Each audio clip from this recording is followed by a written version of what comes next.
Ernie Banks said it best one day, let's play two. And the Commodores get to do that on a Sunday afternoon here at Arnie Allen Diamond at Guv Fuller Field. The Doors with a doubleheader taking on the Orleans Firebirds today in Falmouth.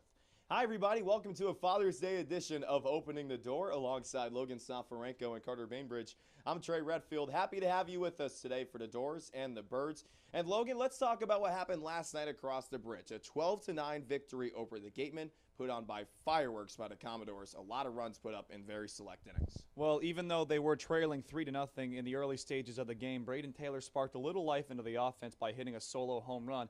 But then came the top of the sixth inning. That's when they had 6 runs to take a 7-4 lead thanks to Anthony McKenzie and his 3-run home run. And then we get to the later parts of the game. We go to the 8th inning. Falmouth gets even more runs, and they enter the late stages of the game with a 12-4 lead. And that lead didn't last for long. They did prevail with the victory, but like we said, the pitching almost blew it. A 3-run W for the Commodores, and Carter, the reason why that is was because of a 5 spot put up in the bottom of the 9th by Wareham. It was cold. It was windy throughout. We were trying to get out of there quickly. We said it on Closing the Door last night, 3 hours and 57 minutes, and it was mainly because the pitching took forever, especially in that final bottom half. Yeah, the Commodores enter the day 10th in the Cape Cod League in team ERA, and last night's outing certainly doesn't help things. They gave up 5 runs in the 9th inning to the Wareham Gatemen. Things looked like they were in hand, up 12-4, but some shaky defense in that inning. It took 2 pitchers to close things out for the Doors, so not as pretty a win as they wanted, but you'll certainly take that to get back in the win column, entering the day at 2-4.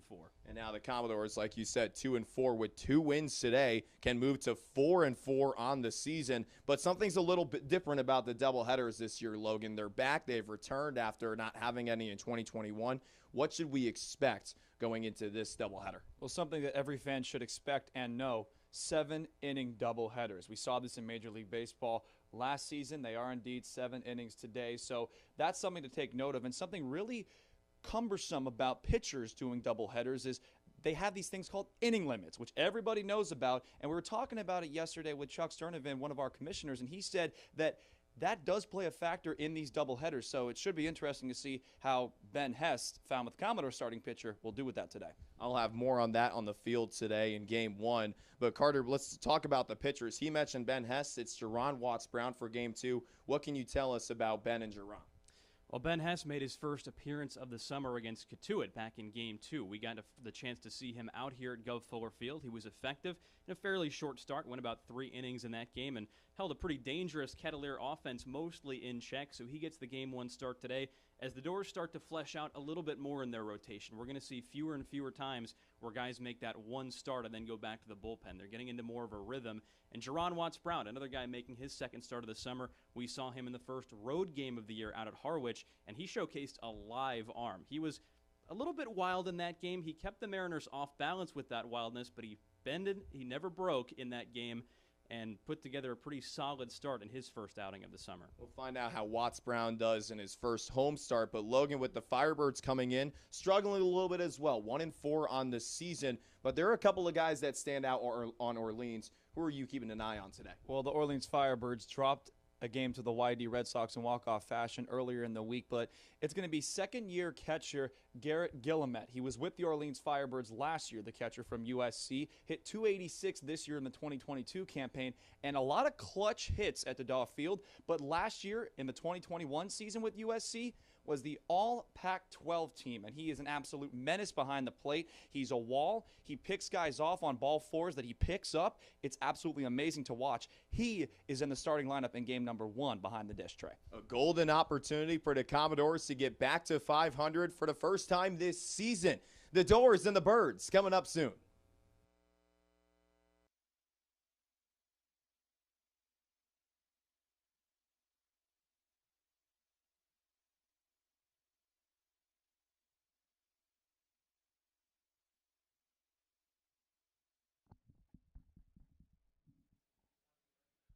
Ladies and gentlemen, the starting lineups for the visiting Orleans Firebirds.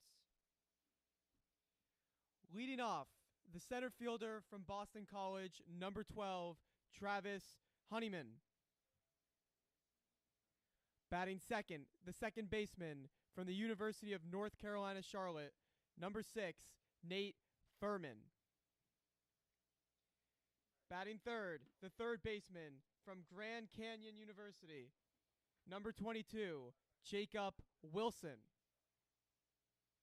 Batting fourth, the first baseman from University of San Diego, number 28, Kevin Sim. Batting fifth, the designated hitter from the University of San Francisco, number 9, Luke Keishol. Batting sixth, the right fielder from UNC Charlotte, number 32, Jake Cunningham. Batting seventh, the left fielder from University of Nevada, Reno, number 7, Jacob Stinson. Batting eighth, the catcher from USC, number 10, Garrett Guillemette. Batting ninth, the shortstop from Arizona, number 36, Nick McCleary. And on the mound tonight from Stenson, number 23, Cole Stallings. And now, the starting lineup for your Falmouth Commodores. Leading off, the shortstop from Duke, number 4, Alex Mooney. Batting second, the third baseman from Florida, number 7, Colby Halter. Batting third, the designated hitter from TCU, number 10, Braden Taylor. Batting fourth, the catcher from Louisville, number 12, Jack Payton. Batting fifth, the first baseman from Oregon, number 33, Jacob Walsh. Batting sixth, the center fielder from Oklahoma City University, number 9, Cross Factor.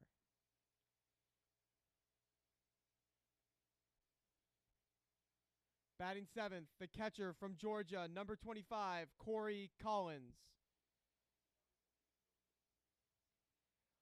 Batting eighth, the right fielder from South Florida, number 16, Drew Brutcher. Batting ninth, the second baseman from Cal St. Long Beach, number 5, Eddie Saldivar. And on the mound for the Commodores from Alabama, number 27, Ben Hess.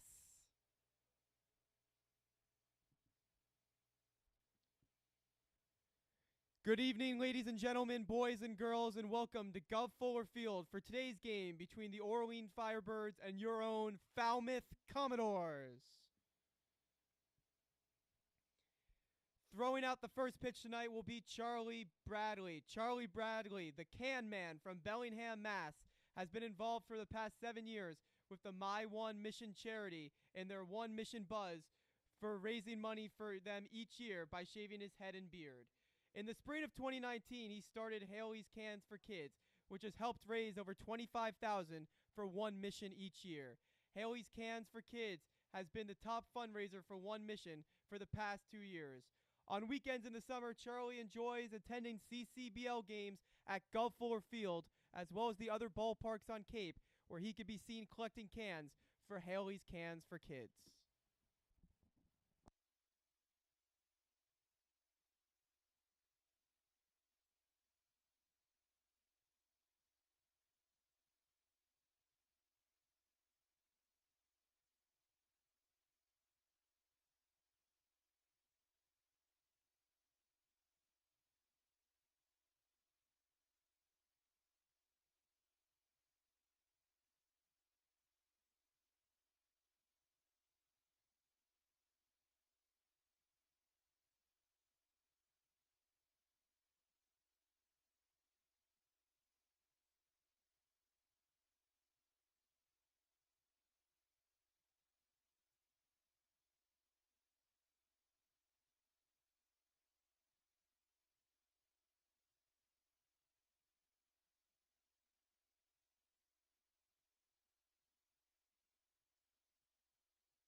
please deliver the pitch.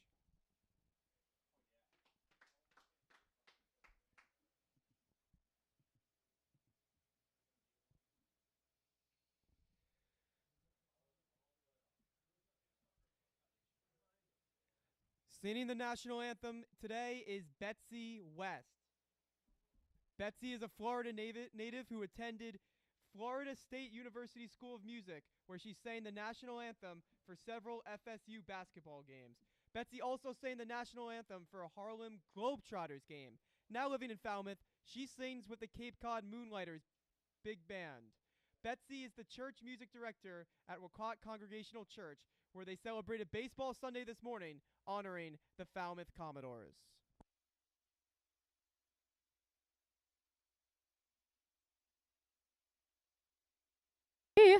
By the dawn's early light, what so proudly we hailed at the twilight's last gleaming, whose broad stripes and bright stars through the perilous fight o'er the ramparts we watched were so gallantly streaming, and the rocket's red glare, the bombs bursting in air, gave proof through the night that our flag was still there.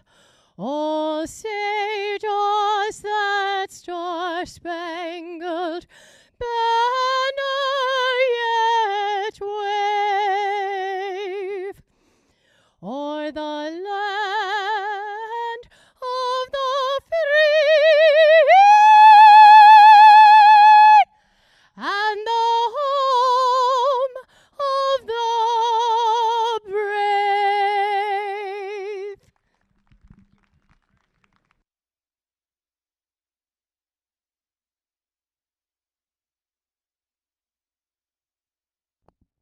And now for the words we love to hear, we welcome Charlie's granddaughter, Olivia.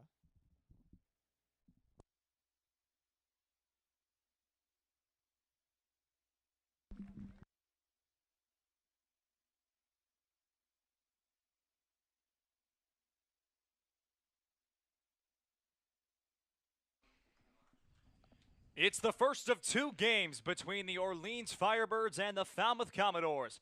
The Doors defeated the Wareham Gatemen last night in a game that totaled 21 runs with a final score of 12-9 in favor of Falmouth. The Firebirds, on the other hand, fell to the Bourne Braves 8-2 and are currently sitting at 1-4-1.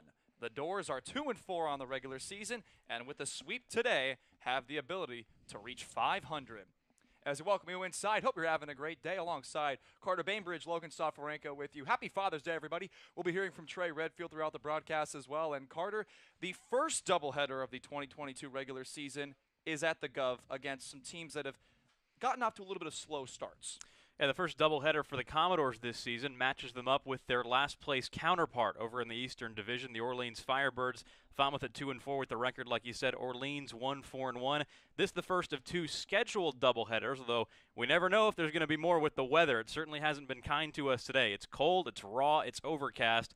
Perfect weather for the type of game these two teams may put on today. Even though the Falmouth Commodores came away with a victory last night, the weather was nowhere near ideal. And for more on everything Falmouth Commodores, we're going to send it down to our third member of our team, Trey Redfield. Trey, what's going on down there? Off with the number 12. That's how many runs the Commodores put up last night across the bridge against the Wareham Gatemen. 1 in the 4th, 6 in the 6th, and also 5 in the 8th. Talking to head coach Jeff Trundy last night, he was talking about how important it was for the Commodore bats to finally get going, knowing the early offensive struggles that we have seen from this team in 2022. Full counts were fought for. They were won, some were lost. But you know what? They fought until the very end. And we'll get to find out if the Commodores can do just that yet again in Game 1 and also Game 2 a little later today. Guys, back to you. Thanks so much, Trey. It's going to be the right-hander Ben Hess on the mound for the Falmouth Commodores. And Carter, on a night last Monday that wasn't necessarily the prettiest for the Falmouth Commodores, Ben Hess had some nice stuff going. 3 full innings, only 2 hits, 2 walks, 5 strikeouts, and he did not allow a run. Yeah, Ben Hess's debut game against Cotuit on the 13th of this month has only gotten more impressive with time because of the start the Kettleers are off to, 5-0, and they lead the league in just about every offensive category. So for him in that game to hold that offense in check with no runs through 3 certainly gave you an idea of what made this guy successful at the University of Alabama this spring, and now we can keep the beat going today against some competition that doesn't quite stack up to that formidable offense of the Kettleers. Well, the Orleans Firebirds having some fire on the jerseys, as one could say, the nice camo red vests, as their lineup from top to bottom is going to be Travis Honeyman, Nate Furman, Jacob Wilson, and then the cleanoff hitter Kevin Sim. He's at first today. Luke Keishel in the 5 spot, Jake Cunningham, Jacob Stinson, and then Garrett Guillemette, the second-year man out of USC, returning to the Firebirds this summer. He's in the 8 spot catching. And then Nick McCleary batting 9th, playing short. Umpires for today, Larry Garcia over at 3rd, Joe LaBella over at 1st, and Ryan DeMar behind the plate. Great to be back home for some Falmouth Commodores baseball. We've been on the road the past 2 games, and that's going to be a pretty common theme this upcoming week. 4 of the 5 scheduled games are going to be on the road. And Carter, doing the battery is going to be a, I guess you could say, new face around the Falmouth Commodores clubhouse, that being Jack Payton. Now, the Commodores have added plenty of faces throughout this lineup in early days, but Jack Payton just the latest among them. He comes over from the University of Louisville to make his catching debut for the Commodores, taking over for a spot that's been manned this season by Jacob Cozart and Angelo DeCunto. A couple faces in this lineup. Corey Collins over in left field today making his debut, and we showed the Commodore defense earlier in this inning, and it's a unit that's going to have to tighten up today. Hopefully some home cooking is going to help them. They come into today ranking near the bottom of the league in errors. So that's going to bring up Travis Honeyman, the leadoff man out of Boston College. Great to have you with us for our first doubleheader of the 2022 season. The second one will be this coming Sunday at YD. Overcast the temperature. Ben Hess the pitcher, and we're underway as he delivers ball 1 to Travis Honeyman. Honeyman coming into today, just 3 at-bats, 2 for 3. He has also drawn a walk. Big hole up the middle. Here's the 1-0 pitch. Cut on and missed. 1-1. Honeyman, who just completed his sophomore season at Boston College, where he hit .329. That's 6 home runs, 9 doubles, and 1 triple. Rocking the high socks today. And this guy can certainly hit. The 1-1 is spoiled foul out of play, 1-2. At the very least, even if he doesn't, he sure looks like a baseball player. He's got the old high socks on, but he's played well this summer. .386 so far, 7 hits and 19 at-bats with 3 doubles and a pair of home runs. This Orleans offense doesn't hit for a lot of average, but they do have the power. They're tied for the league lead in home runs, and Honeyman has the most of them.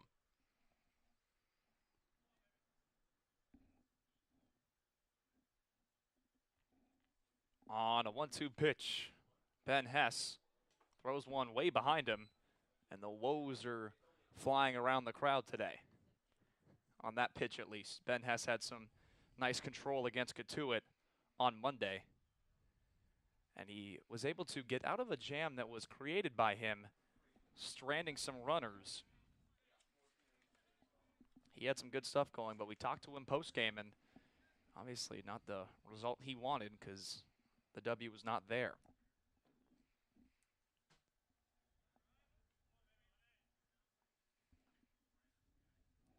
The 2-2 misses up. The count is now full. Yeah, Hess did have good command against Cotuit. He only walked 2. One of them was to Cam Collier, that notable MLB draft prospect who the Commodores really didn't have anything to do with in that game. They pitched around him most of the day. And the only other one was to Graham Pauley, the DH. So Hess had good control and Probably has it here today, save for that one pitch. Looked like it slipped out of his hand. Here's the payoff pitch. In the air towards the right field line, in trouble, and it's foul. Saw a lot of those on opening day where they kind of hugged the line and they were the weirdest hits, but they brought in some runs. Not the case here with the leadoff batter, Honeyman. And balls that are hit like that are just the product of hitters at the plate who weren't taking very comfortable swings. We saw most of the teams on the Cape struggle with the bats early on. Falmouth finally woke up last night with 12 runs, but they've yet to put together consistent games one after another like that. So you'll see late and early swings produce balls like that that kind of drift down the line and then plunk foul or fair in no man's land. Payoff pitch. Good at bat here by Honeyman. He's making Hess work. As a leadoff man, that's your responsibility. And how many full counts did we see last night out at Wareham? Both teams just walked the house against one another. The Commodores walked 8 batters. The Gatemen walked 10 in a game that took over 4 hours to play. Maybe these hitters are finally catching on a little bit. Payoff. Cut on and missed. Ben Hess wins the battle. 1 gone here in the top of the first. Honeyman, a guy who's hard to strike out. He had only K'd once this summer coming into this game and 19 at bats. So Hess going upstairs with the fastball to get the Orleans center fielder for out number 1. So that's going to bring up the second baseman, Nate Furman from UNC Charlotte. Righty on lefty now.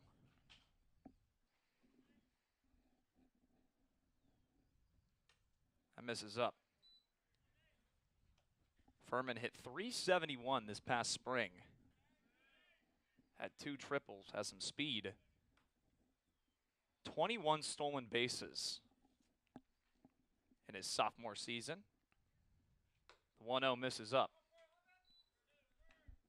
Well, Hess got Honeyman to swing at a fastball up around that height, but so far Furman not interested in offering at either of those pitches, and Hess has got to get the ball down a little bit. He sits in the low 90s, so he's not the highest velo pitcher out here on the Cape. The 2-0 is in there for strike 1. And there's the location he wants. Get a little bit of the outside corner against a left-handed hitter. If you make a mistake, you want to make it away, so it's a ball. If you make one in, you drift it over the middle of the plate. Usually hitters this good don't miss those types of pitches. The 2-1 is spoiled foul, and we saw this a lot in the Katuitt game. Ben Hess was really toying around with every part of the strike zone, but he blew his fastball by a good amount of batters. He certainly did have the fastball working. He struck out 5 Katuitt hitters in that game, so he's had one of the better outings any pitcher has had against the Kettleer offense so far this summer. Hess shakes off his catcher, Peyton, looking for his second strikeout. And he'll get it. He got Nate Furman looking, and there are 2 gone here in the top of the first inning. And we just mentioned how if you come inside to a left-handed hitter, if you're a righty, you've got to be sure to hit your spot. You don't want to leave anything over the middle, and Hess didn't there. Good location on that heater, freezing Furman and sending the Firebird back to the dugout with the bases empty and 2 away here in the first. Good start for the right-hander out of Alabama, and that's going to bring up the third baseman, Jacob Wilson.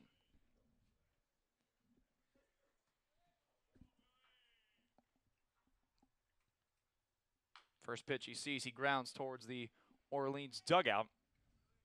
Wilson hails from Thousand Oaks, California, one of the many studs from Thousand Oaks High. Went to GCU. Hit .352. Had 11 home runs. 0-1 pitch. 1-1. The most notable name out of Thousand Oaks High is the other Max Muncy that just got drafted by the Oakland A's in the 2021 draft. So not the Dodger, the other one. Not the Dodger, even though the Dodger himself was drafted by the A's.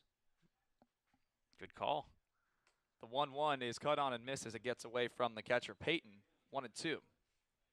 That's an important part of the order for Hess to get through. These 1, 2, and 3 hitters for Orleans could probably hit this high in the order for any team in the league, Honeyman, Furman, and Wilson. But past them, 4 through 9, you've got some question marks. You got your heart of the order struggling a little bit, and some guys who play sparingly towards the bottom of the lineup.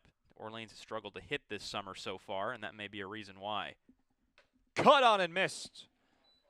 Ben Hess strikes out the side. We go to the bottom of the first inning. Scoreless. Alex Mooney due up.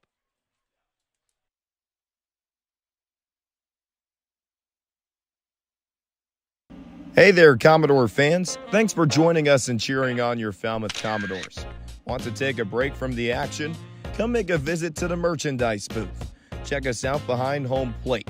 We have a bunch of new designs for you to purchase, from hats to shirts, jerseys, crew necks, wine glasses, and even baby bibs.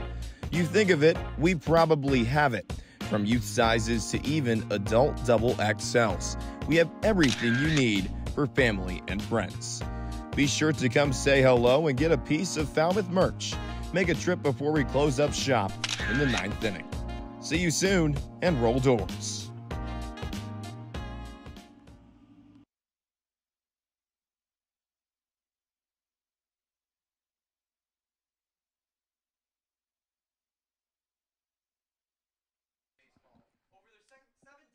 Welcome back to Guv Fuller Field. Ben Hess struck out the side in the top of the first inning. And it's going to be the starting pitcher for the Orleans Firebirds, Cole Stallings from Stetson. Friends with Anthony DeFabia as we take a quick look at the Falmouth Commodores starting lineup and the batting lineup, we should say. Alex Mooney leading off, Colby Halter, then Braden Taylor. Those home run kings hitting back-to-back. That's a phrase we've also said when it comes to the home run ball. Jack Payton hitting the cleanup spot. Jacob Walsh, then cross factor. Corey Collins batting 7th. Drew Butcher, who is in right, he is batting 8th. And then Eddie Saldivar, who is at 2nd, is batting 9th. Commodores with a similar look in their lineup. They're perhaps their 3 hottest hitters, hitting 1, 2, and 3, Mooney, Halter, and Taylor. And then beyond them, a couple debuts and some guys who are trying to get it going with the bat, like Factor, Butcher, and Saldivar. So Mooney, who has 2 doubles on the year, the shortstop from Duke, takes ball 1 inside. We've seen him kind of all over the place in the middle infield. He DH'd yesterday out of the leadoff spot. The 1-0 is cut on and missed. Stallings taking something off, and the Commodores want to keep the beat going today. They've got to face off against this right-hander from Lithia, Florida. The 1-1 misses upstairs, 2-1. So far, he's given Mooney 3 different looks. 3 pitches coming in at different speeds. Mooney swung over the top of one of them, but didn't bite at that last offering. The 2-1's inside again. He's missed twice inside, about that far with the heater. Trying to get him to get jammed here. The 3-1. Pulled foul. Look out. And the count's run full. Well, he wasn't going to fool Mooney all 3 times. It came in the exact same spot with that fastball, and that time Mooney was ready, just pulled it a little too early. Payoff pitch, Mooney. Lines that one over the glove of Wilson into left field down the line. Mooney's thinking for 2, and he's going to get it. It's a leadoff double for Alex Mooney. And just like that, the Falmouth Commodores have a runner in scoring position. And this is what Mooney has done the whole summer so far. When you look at his numbers, you would have thought coming into this game that he'd be hitting higher than just 250. But he gets on base. He puts the ball in play. Every single time he comes to bat and does that, he turns the defense scrambling. He turns it into a 5-second fire drill. That time a little bit unlucky for Jacob Wilson over there at third with the ball glancing off his glove, but Mooney again hustling, has himself a double. Here's Colby Halter. He takes ball 1. And we talked about how the pitcher Stallings was kind of pitching on the inside part of Mooney, trying to get him to get jammed, but he was able to pull the ball down the left field line. That's all it takes sometimes. Halter, who was at third today on a 1-0 pitch, takes strike one. And a good spot on the outside corner, this time to the first lefty batter that Stallings has to face today in Colby Halter. But good stuff for Mooney there if he shows that these Commodores can turn on a fastball. They struggled to hit fastballs quite a bit the first couple games of the season. The 1-1. Breaking ball misses low. Good breaking ball, too, from Stallings. Didn't miss by a whole lot, according to home plate umpire Ryan DeMare. These lefty batters, it's a lefty-heavy lineup today for the Falmouth Commodores. The only home runs have come from lefties. The 2-1. Counts 3-1. Of course, we say that about Anthony McKenzie, the switch hitter, but he hit the home run from the left-handed batter's box. So I've yet to have one from that right-handed batter's box. We're still waiting for some righty to pull the ball and dent that solar panel out there on top of the scoreboard and left.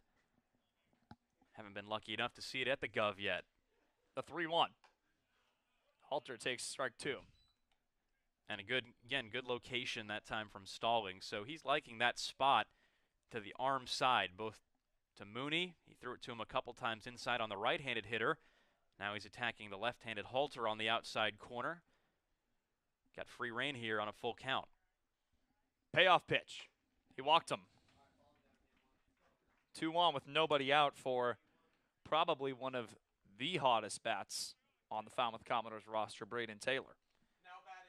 Well, that bodes well for Halter, who has been a spark plug so far this season since he made his debut. In 3 games, Halter coming at it today with 3 walks, hitting .286. And the Commodores last night as well, all of a sudden just started taking walks against the Wareham Gatemen.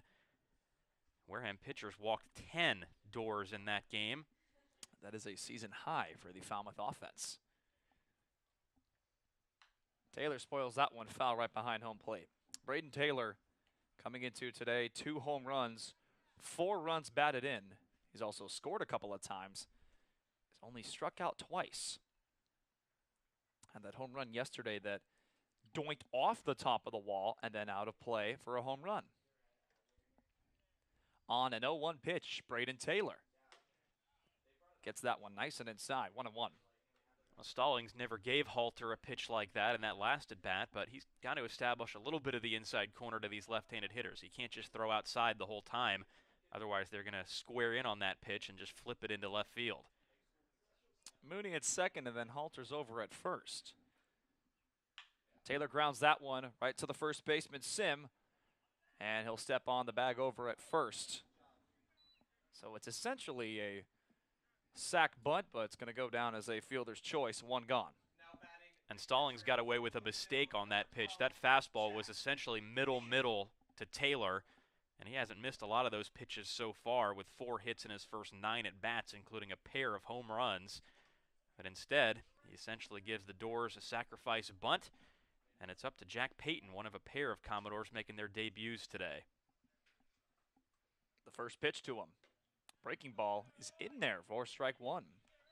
That's the best off-speed pitch that Stallings has thrown yet in this inning. I haven't seen it too much. Especially not for strikes, but now Payton has got that in the back of his mind to deal with.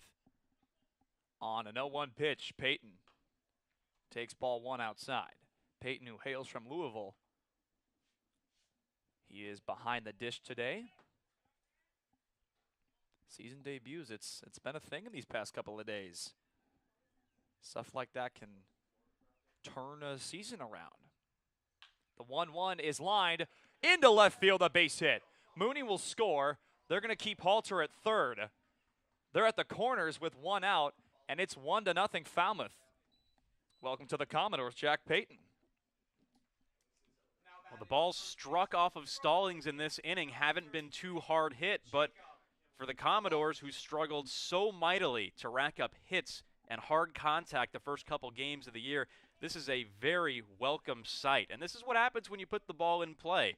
It might make us sound a little old, or it might make us sound a little repetitive, but when you do that, good things happen, like first inning leads. So now that's going to bring up the first baseman from Oregon, Jacob Walsh. Lined and caught by the shortstop, who goes back over to third. It's not in time. McCleary made the catch, and there are 2 gone. Well, we almost saw another one of those double plays.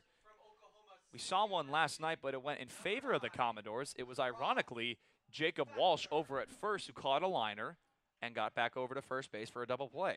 The Falmouth Commodores almost turned 3 double plays last night. Of course, we say almost because there wasn't one in the 9th inning as Saldivar dropped the ball. So now here is Cross Factor with 2 outs. Breaking ball misses low. Yeah, unlucky hard contact there for Walsh, who came into this game hitting 1 for 9, surprisingly low when you look at it on the stat sheet, but he's walked 5 times, and he has been striking the ball pretty well, including that at bat. So you just figure the hits are going to start falling for him eventually. Only struck out once coming into today. And you figure they're going to start falling for Cross Factor soon as well. He's been laboring at the plate so far this summer. He did a great job yesterday selecting the pitches to hit. Had a couple of walks. And then he had that weird play that resulted in that crazy top of the 6th inning. Another pitch misses inside. And Factor yesterday 0 for 3 with a walk. Coming into today, 2 hits in his first 21 at bats. Has walked a couple times. The Commodores have placed him up and down the lineup, trying to find a good spot for him. This is a good spot for him to drive in at least a run here. Keep the rally going. The 2-0's in there for strike 1. Just did catch the top of that zone. Stallings with solid feel for the fastball early, but hasn't been missing a lot of bats with it, at least not so far. The Doors are still hot, I guess, after yesterday, keeping things going today. 2 hits already. 2-1. Good take there by Cross. As the new fella on the block, Corey Collins, waits on deck.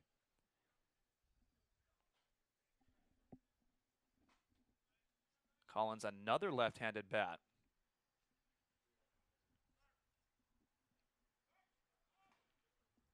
Pickoff play over to first, not in time. This is the 4th left-handed batter that Cole Stallings has had to face in this inning. And it doesn't get much easier. 5 through 9 in the lineup are all left-handed. The 3-1 is grounded to Furman at second. And Cross Factor is retired. The Commodores get a run. And in a game that's only going to last 7 innings, runs are important as we go to the top of the 2nd inning. Falmouth on top, 1-0.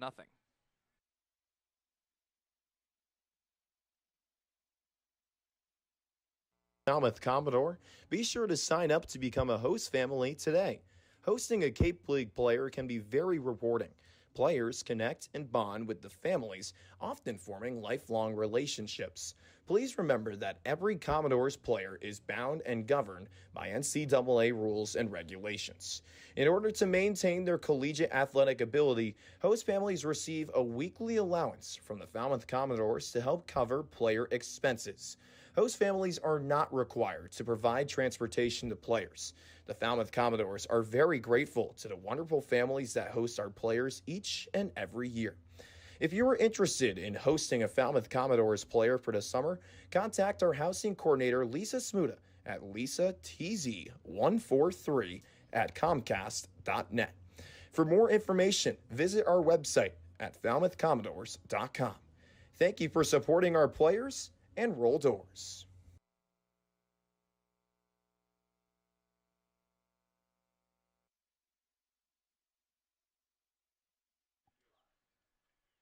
Welcome back to Guv Fuller Field. Those host families, such an important role in summer ball across the country. So if you have that extra bedroom, you know what to do. And we talked about how important it was for the starting pitchers, Carter, to give a little bit of length if they have that innings or those innings that, you know, could be used. Ben Hess gave a lengthy start against Cotuit. Jerron Watts-Brown, who was supposed to go in the second game today, he delivered a pretty quality start at Harwich last Tuesday, but he was credited with a loss, but he had some good stuff going. Ben Hess, 3 strikeouts already. The Commodores lost both of those games, which took a little bit of the shine off of both of those starts. But if you were just looking at the pitchers specifically, they both did quite well. Hess pitched well against Cotuit, 3 innings, 5 strikeouts, no runs. That's only looked better with time. And so has Jerron Watts-Brown's outing against the Harwich Mariners, a team that can really swing it. They didn't fare very well last night, but they've been one of the tougher outs on the Cape so far this summer. I can't wait to get another look at him now with the center field camera to get a better idea of that stuff. With this awesome center field camera that we will be saying is throughout the season. Kevin Sim leads off the top of the second. Soft ground ball. Tough play, and it's dropped by Halter. We'll see what they score that. And they're going to go ahead and give that a hit. Had that been fielded cleanly by Halter, that likely would have been an infield single. Now, Kevin Sim was chugging down the line, and Taylor had a hard play no matter what he tried there. This grass has been damp today. We had some rain earlier in the day. Hasn't really been a factor yet, but you have to figure this grass may be still just a little bit wet. Keishel pops that one up down the line towards the stands, out of play. Rutcher racing over to his left, couldn't grab it. It's now 0-1. Last thing the Doors want to do is get into an infield hit contest with Orleans after what happened last night in the early part of the game against Wareham. That first inning just completely fell apart on Ike Buxton, the right-hander for the Doors, who started 2 RBI infield hits that couldn't have broken a pane of glass, but put the Gateman on top early. 0-1. Right down the pipe. Keishel does have a home run this season. He is DHing today. Halter playing third today. We saw Taylor there the past couple of days. Hess trying to retire Keishel. Grounded over the glove of Halter as it takes a weird hop into left field. And the Firebirds have 2 on with nobody out. Well, that base hit really the first really hard-struck ball off of Hess in this game. And we were just talking about this Orleans lineup, the power they've got up and down it. Firebirds' 4th highest slugging percentage as a team on the Cape. Talked about how they tied for the league lead in home runs. So what they've lacked in average, they've made up for with that outcome. When they do hit the ball, it's usually hard. The first pitch to Cunningham. Misses down and away. Cunningham 1 RBI on the early season as we are wrapping up the first week. Cunningham, who is in right today. The 1-0. Blown right by him. 1-1. So we saw Ben Hess get out of a jam on Tuesday. Or beg your pardon, Monday. Trying to do it again. Commodores are on top 1-0 in this first of 2 games today. 7-inning doubleheaders. 1-1. 1-2 now. Hess against Cotuit in the second inning of work he had against the Kettleers, stranded a runner at third with 2 down. And in his third inning of work, had runners at second and third, retired the last 2 batters without yielding a run.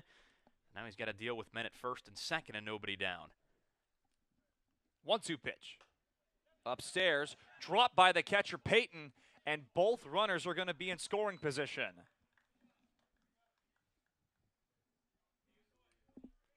A little bit of a rude awakening for Peyton behind the plate, making his catching debut this summer for the Doors. Obviously does plenty of that over at Louisville, but fastball that sailed on Hess a little bit. Way up high, and we've seen that so far today. Missing up in the zone with the heater. So now Sim is at third and Keishel's at second. Anything in the outfield will tie this game. 2-2. And the count's run full. A good try for Hess, trying to utilize that slider he has in the mid-80s. Some scouts and some coaches have even called it a cutter because he throws it with that velocity yeah. And some tight break. He's got a curveball, he's got a changeup, and he's got to get creative here to Cunningham. Grounded to third. Halter over to first. And they retire Cunningham. Good presence of mind by Halter to check on Sim. I couldn't agree more. Colby Halter over there at third base, taking over a position that Braden Taylor has owned for a few games, did exactly what he was supposed to do. This much maligned Commodore defense has made plenty of errors so far in the early going, but Halter with a solid fundamental play there to check the runner at third and then the throw right on the money. Halter, who played second yesterday, keeps him there. Popped up by the Firebirds dugout and twisting out a play. The left fielder, Jacob Stinson, in the batter's box, who is trying to get the Firebirds on the board from the University of Nevada at Reno. Hit .313 there. Just one home run. 27 runs batted in. The 0-1. Popped up into center. Factor sprinting, and he makes the catch. No tag. And there are two gone. Well, this would be quite the Houdini act if Hess can get out of this. And really what he has to do with two down now and runners at second and third is trust his stuff. Apart from the Keishel base hit to left in this inning, no Firebird has really struck a ball all that hard off of him. They haven't picked it up very well out of the hand. And so far, what he's thrown to the plate, the Firebirds haven't dealt with all that well. So it will be up to the catcher, Garrett Guillemette from USC. He takes ball one outside. Guillemette is on the All Pac-12 team, his first season of collegiate ball. Slow start for him. Yeah, we talked about him on opening the door. 1-0. Popped up. Cross Factor. Moving to his left, makes the catch. Ben Hess gets out of the inning as we go to the bottom of the second. 1-0, Falmouth on top.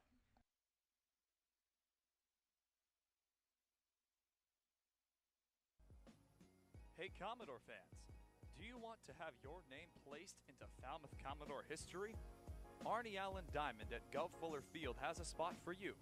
For the first time since before the pandemic began, you have the ability to purchase a brick with your name on it and have it placed right on the walkway that leads to the merchandise booth located directly behind home plate. To find out more about how you can purchase a brick, visit FalmouthCommodores.com/buy-a-brick program or scan the QR code that you see on your screen today.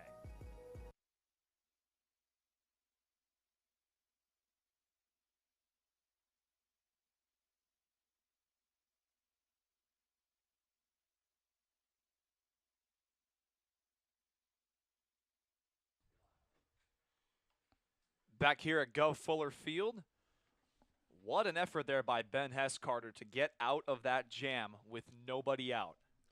Yeah, runners at second and third with nobody down. He gets 3 straight outs, a ground out to third and 2 shallow fly balls to center field.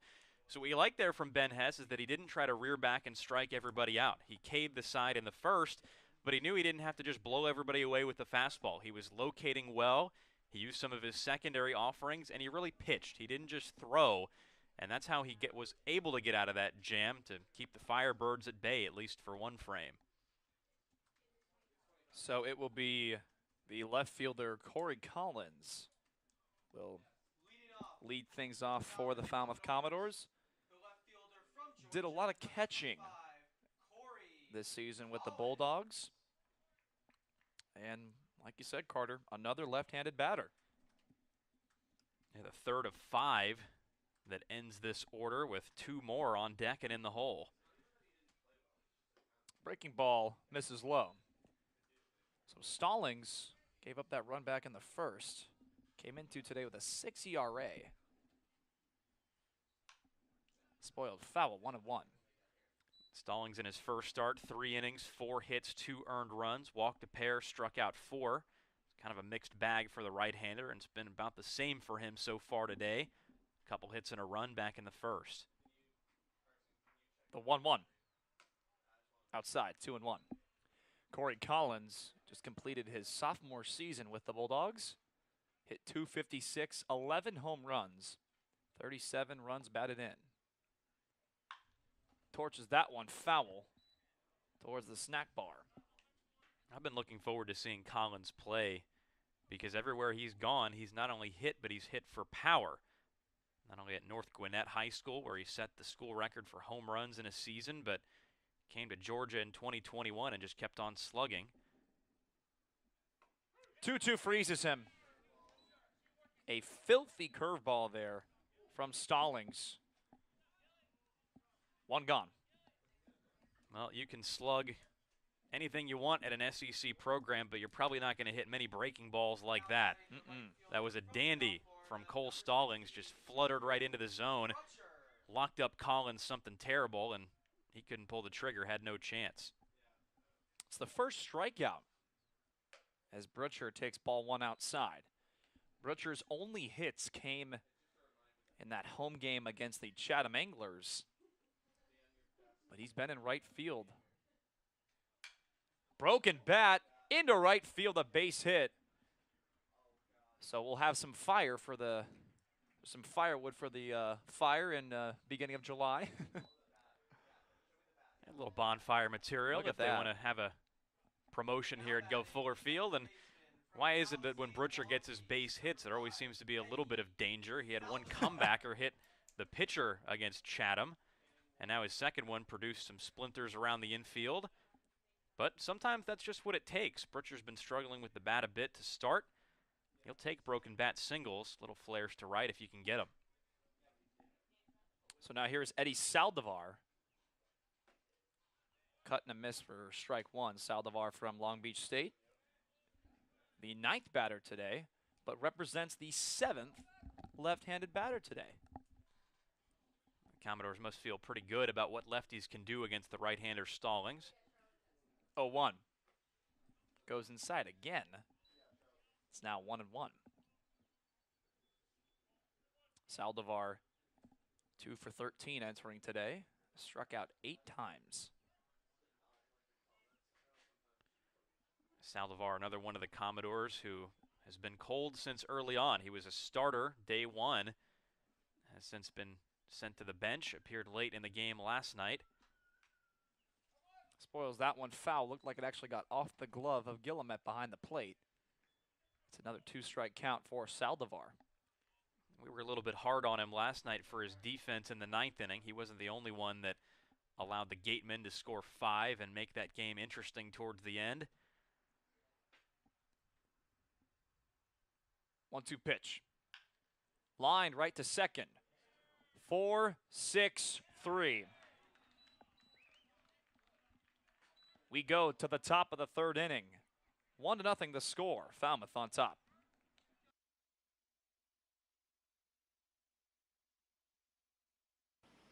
What are you most looking forward to this season? Most looking forward to working with all the interns. It's a really good group, and just a couple of days in, we've already started to bond over different things. The Celtics, hanging out with one another, and even the Red Sox as well. There's just so many different things that make this intern group seem like a really good one. Not just being around players that are our age, but being around a bunch of other people that are looking to get something great out of the Commodores. But the favorite part about being like the intern specifically is the ability to like have some creative freedom, because we're not under salary or anything like that. We're here to have fun, but also get work done. There's the perfect level of or balance of work and fun, but we don't get carried away with it. And I think that's the perfect part about being an intern. And the best part about being an intern, especially at the Commodores, is you get to watch baseball for us broadcasters 6 days a week. Looking forward to the most with the Commodores is just the chance to work with some really talented people, whether that be on the broadcast team or any other interns. I'm a part of the broadcast team, so I get to work with Trey and Logan, and I think that both of them are just super talented. I'm really happy I get to work with both of them because I feel like I'll learn as much from them as they will from me, and I'm just really excited to be able to improve my craft with two guys who are focused on the exact same thing.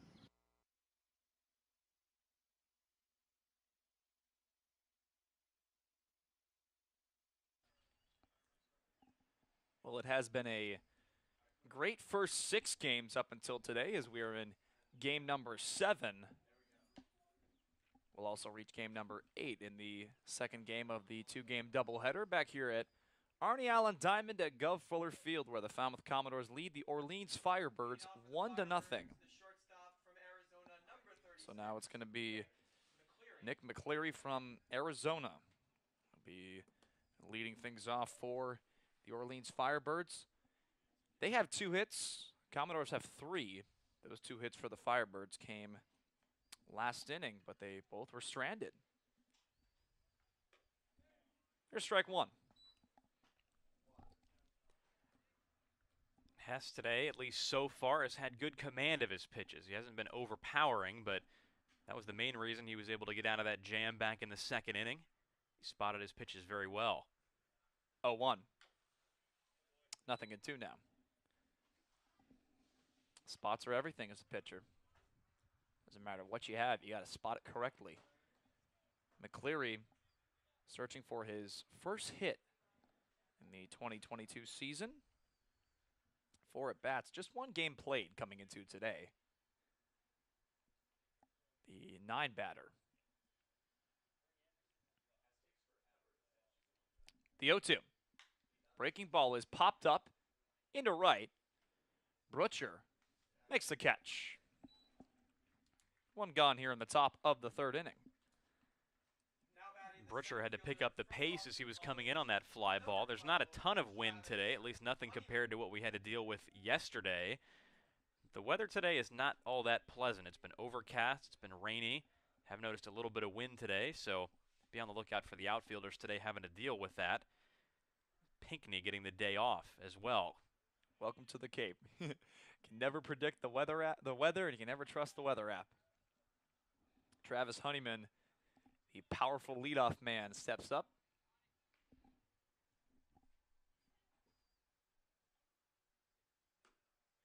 And he'll take strike 1.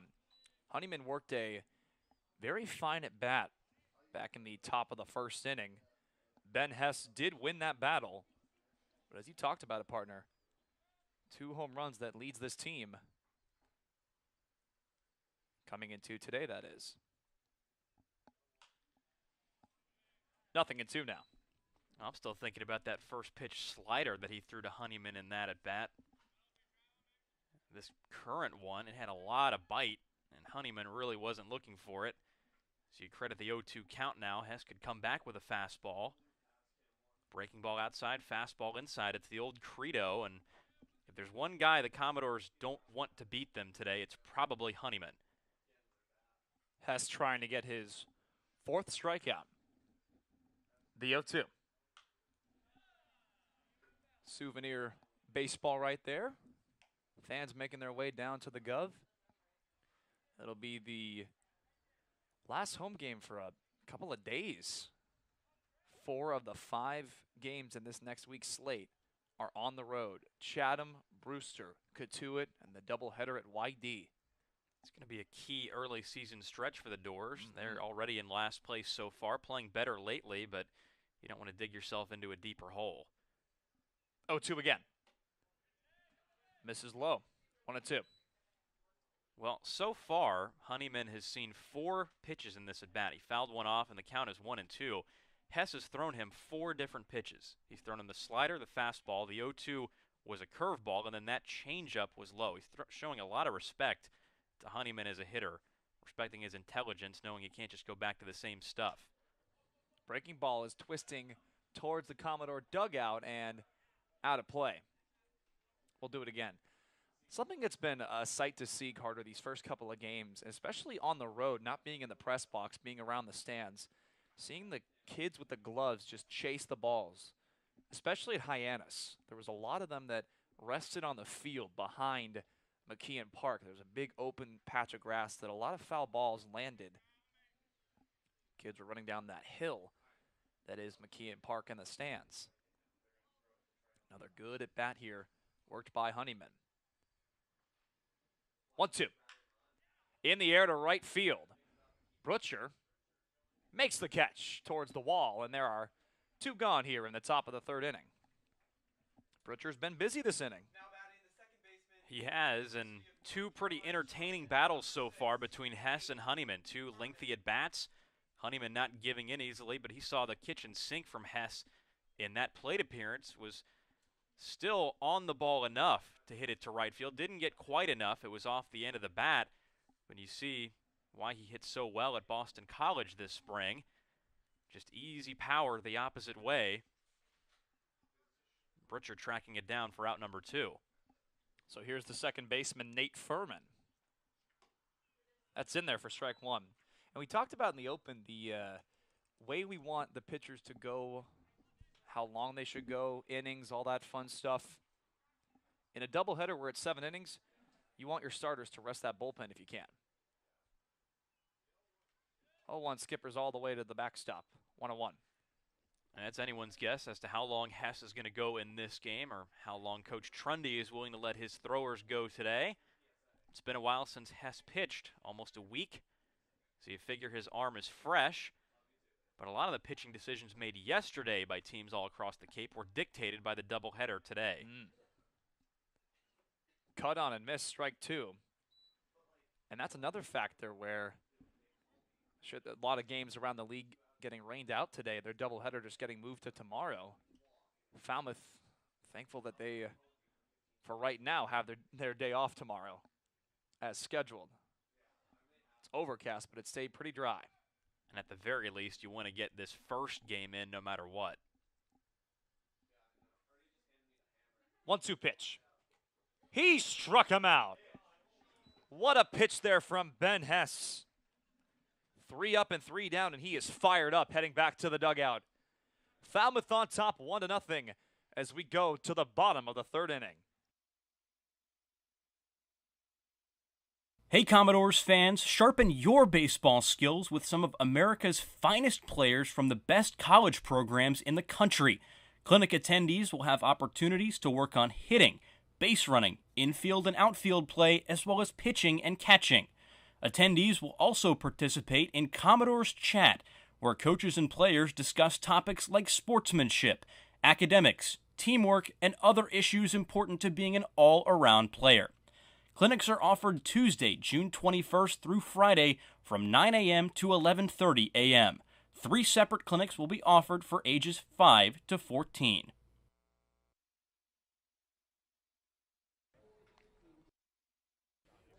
Welcome back to Guv Fuller Field. Doubleheaders are back and better than ever in the CCPL. And when I talked to President Chuck Sturdivant last night at Wareham, he says it's a wonderful thing that these are back. Something that's a little bit different, though, this year is that there are 7 innings for both Game 1 and 2, like we talked about in opening the door. And the reason behind that is to help out the pitchers a little bit. It's a different game. Pitchers have innings monitored. They have summer workouts. They also have college coaches monitoring their status almost every single day, unlike what it was a couple of decades ago when pitchers would simply just pitch.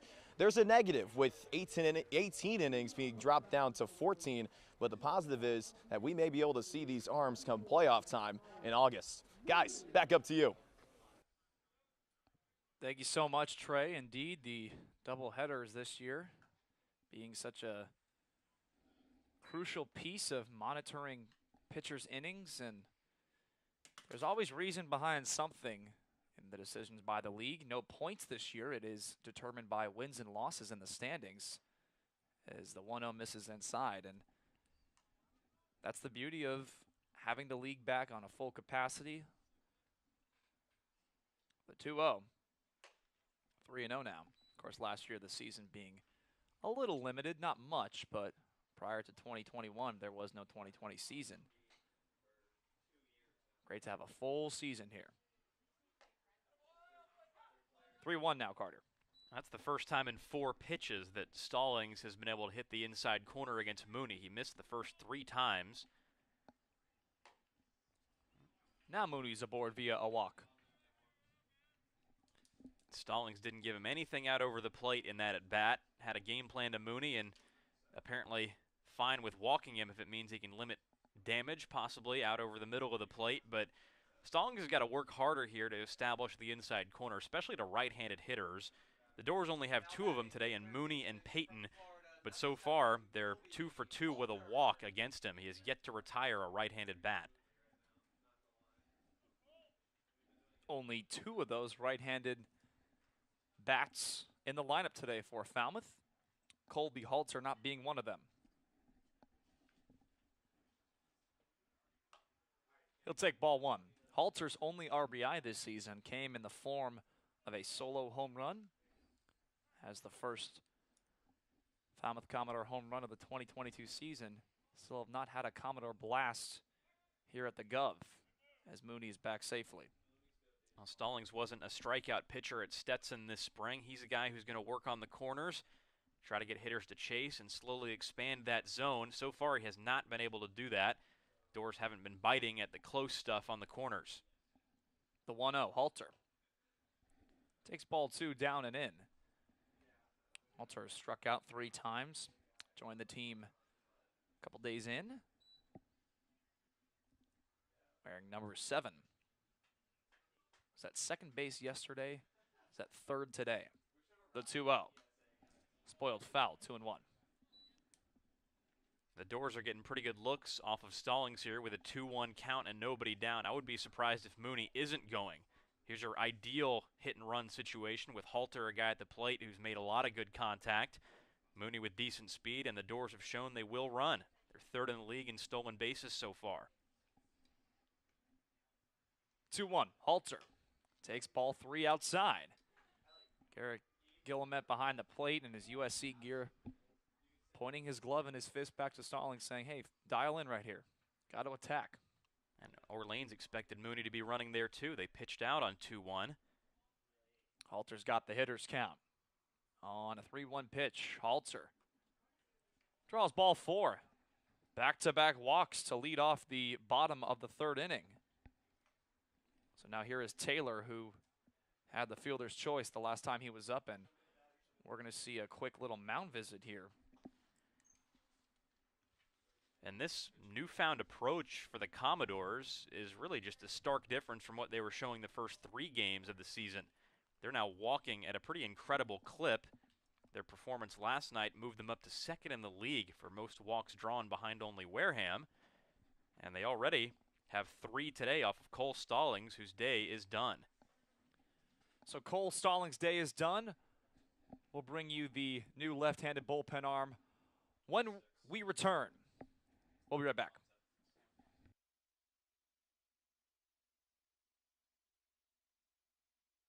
What are you most looking forward to this season? I'm just looking forward to, I mean, it's obvious, but just the games, you know, seeing some great baseball, some great talent, and working with all these interns and really just learning, you know. I'm just excited to get to know everyone, do some fun social media stuff, make a lot of TikToks, and watch some baseball. I'm looking forward to spending time with all of the other great interns, looking forward to watching good baseball, spending time around the field, and being in Falmouth again. It was just such a great experience last year. I mean, there's nothing better. I mean, it's the best players in the country, and the opportunity to cover them is awesome.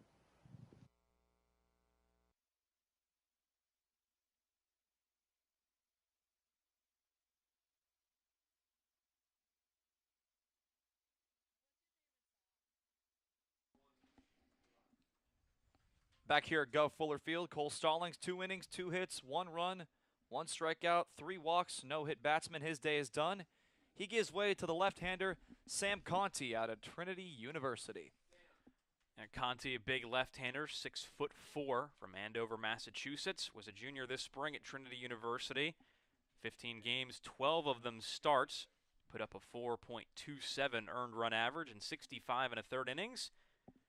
58 hits, 31 earned, walked 40, but struck out 81 in those 65 1/3. So he's got the strikeout stuff. K'd over 11 per 9 innings out there at Trinity.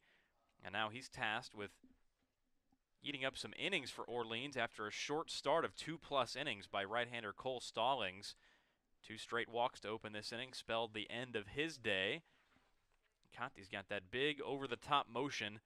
Uses that back leg as a big parachute on the follow-through. So now it's a lefty-on-lefty matchup, and it's a good move for Orleans. Both runners at first and second. Mooney at second, Halter at first. They do belong to Stallings.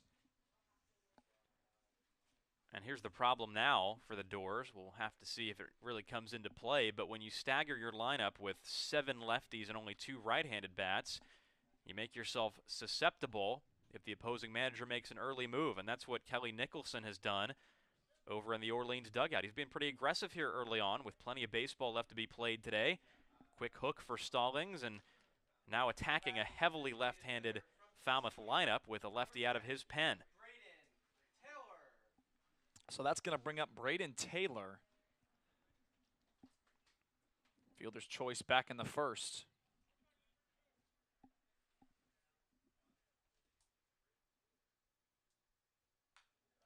Fouled back behind home plate. Equal parts aggression from Taylor, taking a rip at the first pitch and fouling it right back, so he was on it. Both runners reached on walks. Taylor is a walks machine. Coming into today. On an 0-1 pitch. Braden Taylor. Runners go. Breaking ball's popped up foul. And partner, there's your hit and run. Unfortunately, Taylor spoiling it with a foul ball. I think both of those guys would have been safe. Mooney at third and Halter at second on a double steal. So Coach Trundy over in the Falmouth dugout trying to roll the dice a little bit and get his running game going. Mooney and Halter at the top of this lineup today, hitting first and second. Both of them have reached base both times they've been up, and if the Doors can keep those guys up at the top, they're going to score some runs. The 0-2. Misses outside. Taylor, good discipline there. He wanted to swing that back with 2 strikes. Well, what Taylor has shown us since he came over from TCU is patience. It's his trademark out there with the Horned Frogs. 59 games, walked 55 times, so he has control of the strike zone. It doesn't have to take a big rip here at 1 and 2. He can fight back, but he's got to shorten up the swing and be smart. The 1-2 is fouled again. Braden Taylor fell behind in the count yesterday, 0-2, and worked a full count. He's worked a lot of full counts. Taylor yesterday with a home run and a single, didn't have a walk, but came up in the 8th inning and hit a sacrifice fly with the bases loaded. So he fought back from some early strikes and put the ball in play well enough to score the run. On a 1-2 pitch, Taylor spoils another one foul. Good at bat here by Braden Taylor. And I know Conti has to be getting a little frustrated. This guy has got to be one of the more annoying at-bats in this entire Falmouth lineup because he just keeps on fouling pitches away, and that bothers pitchers. If you ask them about it, they'll tell you that it's just infuriating. They don't want guys to keep standing in the box. They want to get them easily dispatched. Another 1-2. Taylor goes down swinging. Conti gets the first batter he faces. And now that's going to bring up the catcher, Jack Payton, who has the lone RBI. The Commodores trying to capitalize on some early traffic on the bases. They left 2 in the first, got a single in the second that was wiped out by a double play. Payton trying to put his name on the map early in this summer, possibly with his first hit and run driven in for the Doors. First pitch he sees is in there for strike 1. Payton from Louisville. They do such good things out there. You hear from around the ballpark. Attaboy Conti, the big left-hander, trying to get out of the jam, and he could use another one of those double play balls. The 0-1. It gets away from Guillemette. Mooney's taking off for third, and the throw gets into left field. Mooney's going to come in to score. And it's 2-0 Falmouth. Mooney being aggressive on the bases pays off. Aggressiveness from Mooney, but foolishness on the part of Guillemette to even try to throw that ball. He wasn't going to get Mooney and just lost his footing on the grass. A weak throw trailing into left field is the play that scores the run. Officially an E2 after a wild pitch. It scored Mooney and moved Halter up to second. The 1-0, runner goes, cut on and miss. That throw is a little high, and Halter swipes third. So the count is now 1-1. The Commodores Boys are being thieves today. Showing quite a bit of aggressiveness on the base paths in this inning.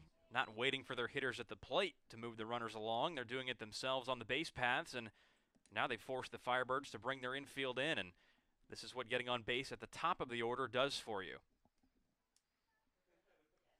The 1-2, Peyton spoils that one foul. The infielders are all on the grass with one out because Halter, who would represent the third run, is just 90 feet away. We saw how important it was for Hyannis the other night to swipe bags and get into scoring position. Commodores doing that right now. Halter draws ball 2 right there. And specifically it came from Riku Nishida, who's an absolute thief. Halter over there at third base right now, 3 for 3 on steals. This is only his 4th game of the summer.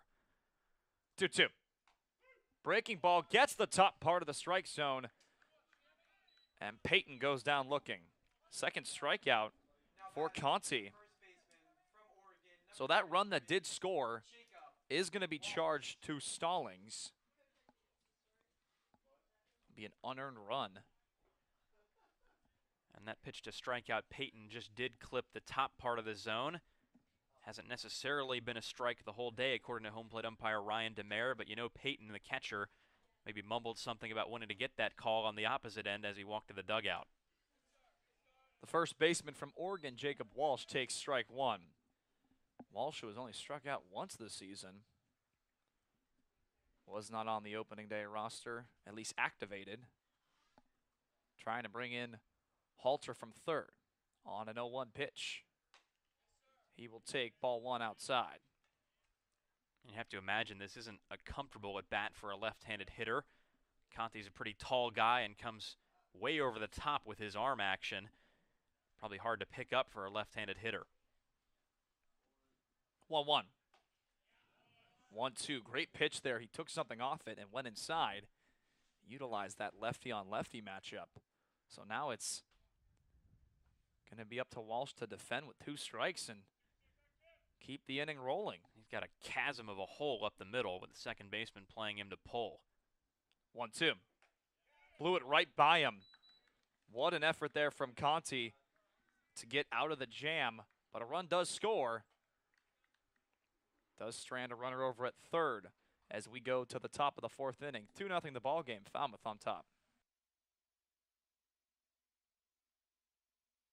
What's your hottest take? Hottest take? Hottest take is that a straw has 2 holes, not 1. What is your favorite place in Falmouth? My favorite place in Falmouth right now, I would say, is Shoreway Acres Inn. A bunch of us, the interns, are staying there, and we're having such a great time getting to know each other. Can you give me your best British accent? Scott Sterling. Is cereal a soup? No, it's cereal. It's its own thing, right? What soup have you had with milk in it?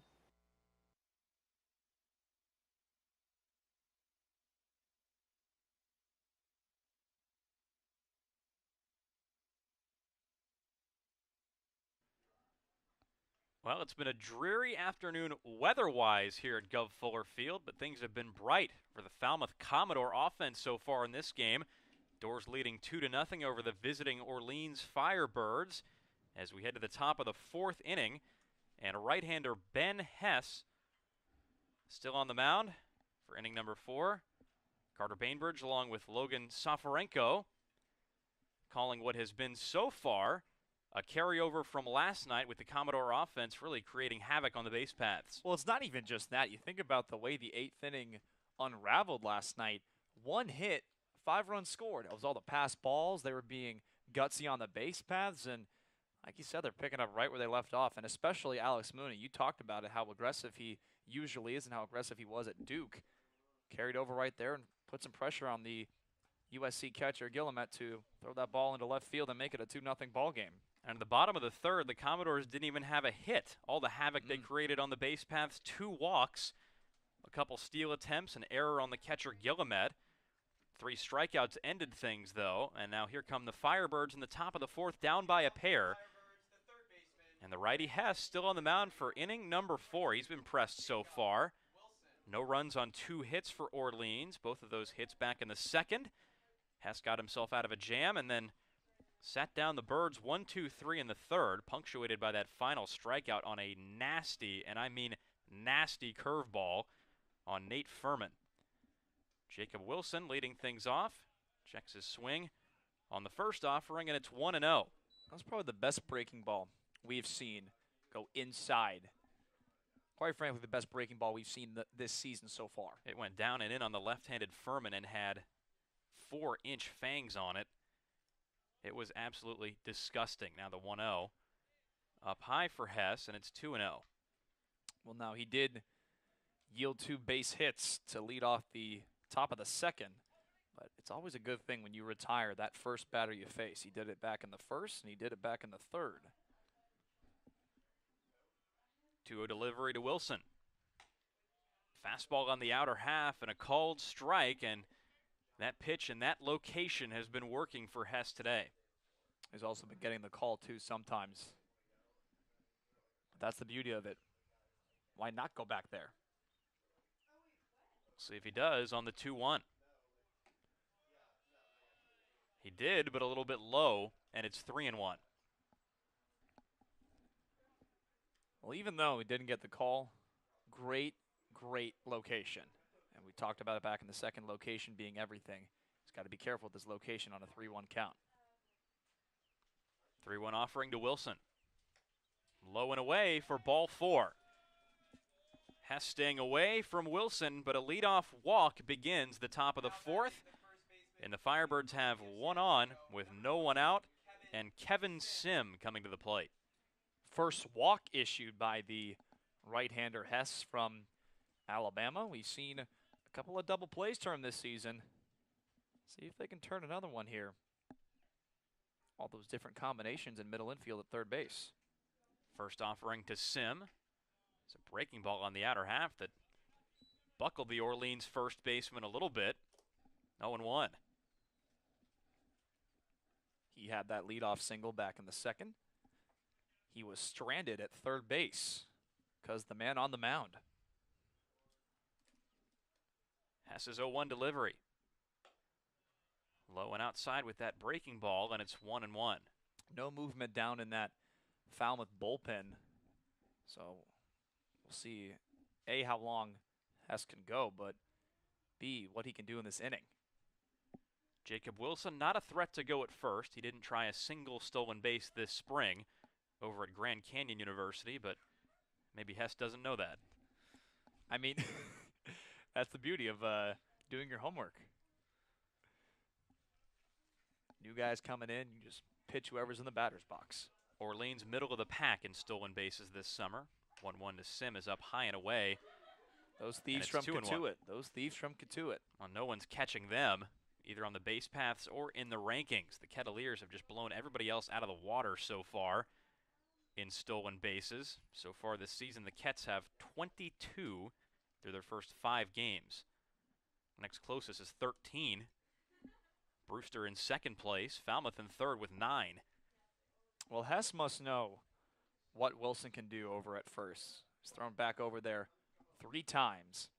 Not even contesting throws, just to let him know he's thinking about him. 2-1 to Sim is up high and in, and it's 3-1 again. Last thing you want to do is walk the first 2 batters you face. Hits are one thing. Walks, pitch count goes up, no outs. That's when the bullpen starts moving around, especially in a summer ball game. Wilson hasn't tried to steal a base this summer either, but the focus on him is taken away from this at bat to Sim, and the 3-1 is a swing and a miss. Sim behind on a fastball, and the count goes full.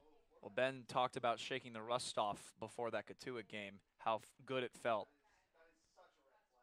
If he sorry about that. If he registers an out in this inning, it'll be his longest outing of the summer so far. Payoff pitch to Sim.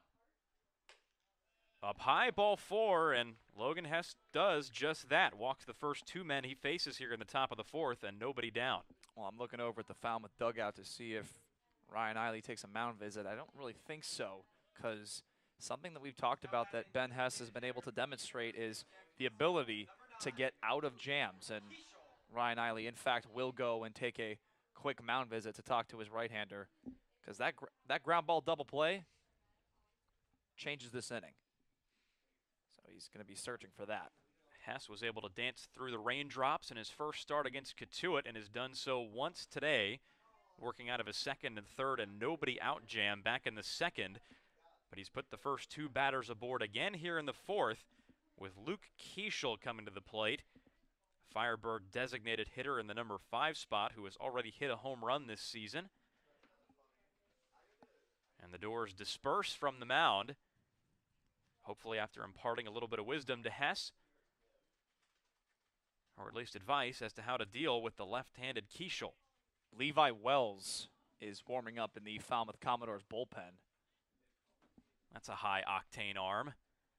Had a very fine outing the other night against Chatham.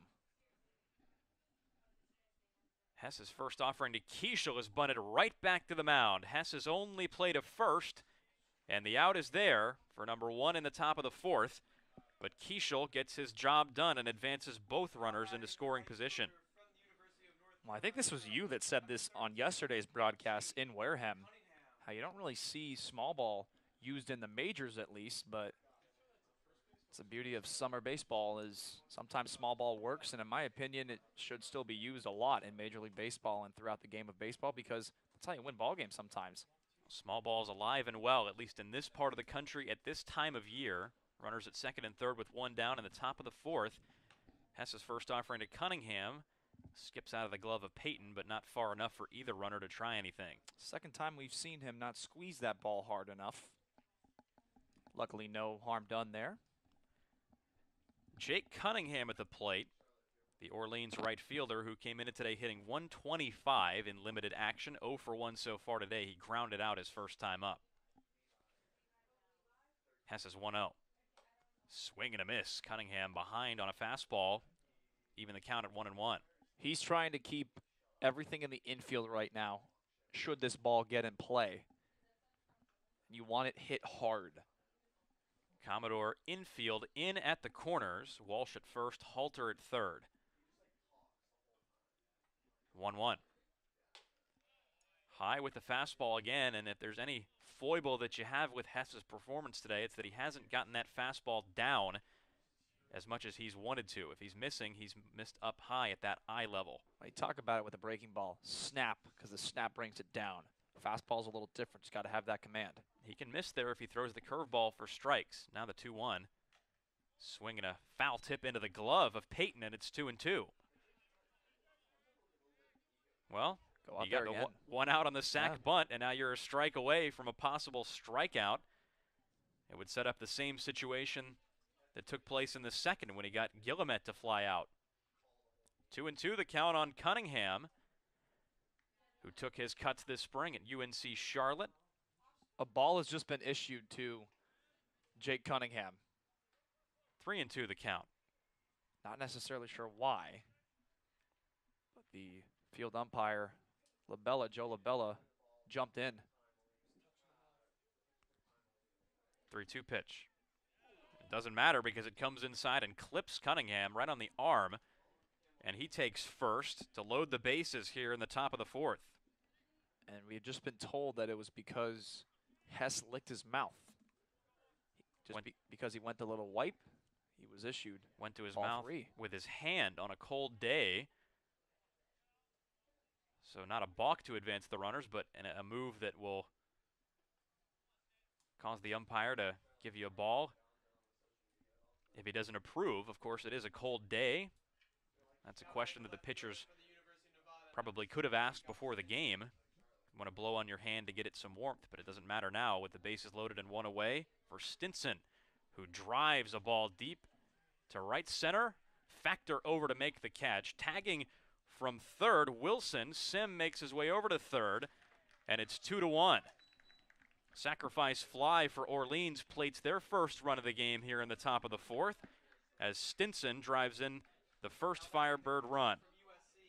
Well, we saw it with the Falmouth Commodore lineup in the bottom of the third inning. They scored a run, no hits. So the Falmouth pitching staff trying to do that to Orleans right now. The Firebirds don't have a base hit in this inning. 2 walks and a hit batter, leading to a run here, first and third with 2 down. Hess dealing with Guillemette, who drives a ball high in the air to left field. Collins going over to his right, and the inning is over. Fairly well struck off the bat of Guillemette, but nothing doing for Orleans. 1 run on no hits, and they leave 2. We head to the bottom of the 4th, and the Commodores up 2-1. Now, do your best cartwheel. I'm not a gymnast. I think I'd pull something if I did a cartwheel. Would you rather be able to fly or be invisible? I'm going to go with fly, honestly. I think flying would be pretty cool. Be able to be up in the air around everybody, fly with some birds. Be pretty cool stuff, Carson. Okay, Anders, now do your best and favorite dance move. And the rockets red glare, the bombs bursting in air.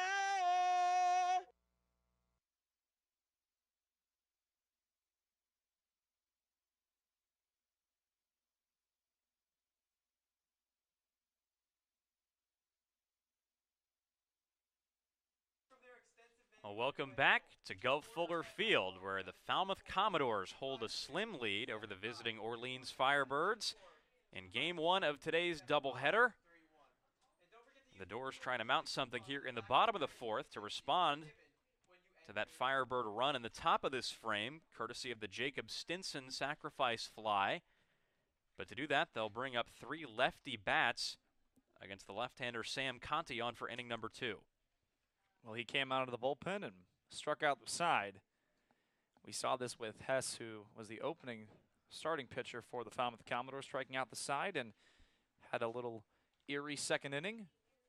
Falmouth Commodore offense hoping for the same with the lefty out of the bullpen for Orleans Conti. The Commodores have shown, at least in the last inning, that they'll play some small ball and try some steals on the base paths. Halter stole a base in the last inning, stole 3rd. And you figure they might be inclined to do so again if guys reach base in this inning, because it is not, weather-wise, a long ball afternoon today. It is cold and raw. After the temperature dropped last night, it stayed the same today. First pitch to Cross Factor is fouled off the plate, 0-1. We said that the past 2 days about it not being a long ball type of day. Of course, Hyannis, we saw some home runs and saw some home runs last night in Wareham. So, like I said in the first inning, that's some beauty of the East Coast. These kids got power. Power's power. Orleans has hit a fair number of balls into the air in this game. Nothing all the way to the wall, but off the bat, you have to take a look. 0-1 to Factor. Fouled back again. That's been something that Factor's been doing a lot lately. Just barely missing possible hard contact, but he was in on the action last night against Wareham. Put up some lengthy at-bats.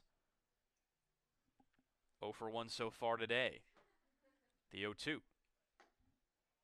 Just missed the outside corner, says home plate umpire Ryan DeMare.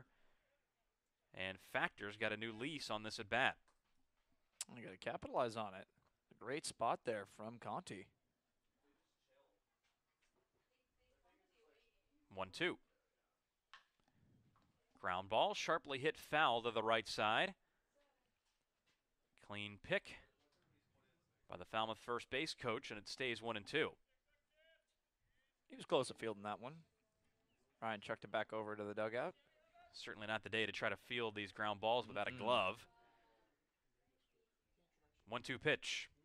Breaking ball high and in. Factor had to duck his head out of the way. And it's 2-2. Normally you'll hear a joke from the dugout saying, wear it. Not when it's by the head, though. Unless you want a nice little crack in your helmet. Best to duck out of the way. And Factor showed off the reflexes. Now 2-2 the count. Pops this one up high, left side. Wilson makes the catch. Out number 2. Number 1, rather. Cross Factor looking to get something going, unable to do it. His slow season continues.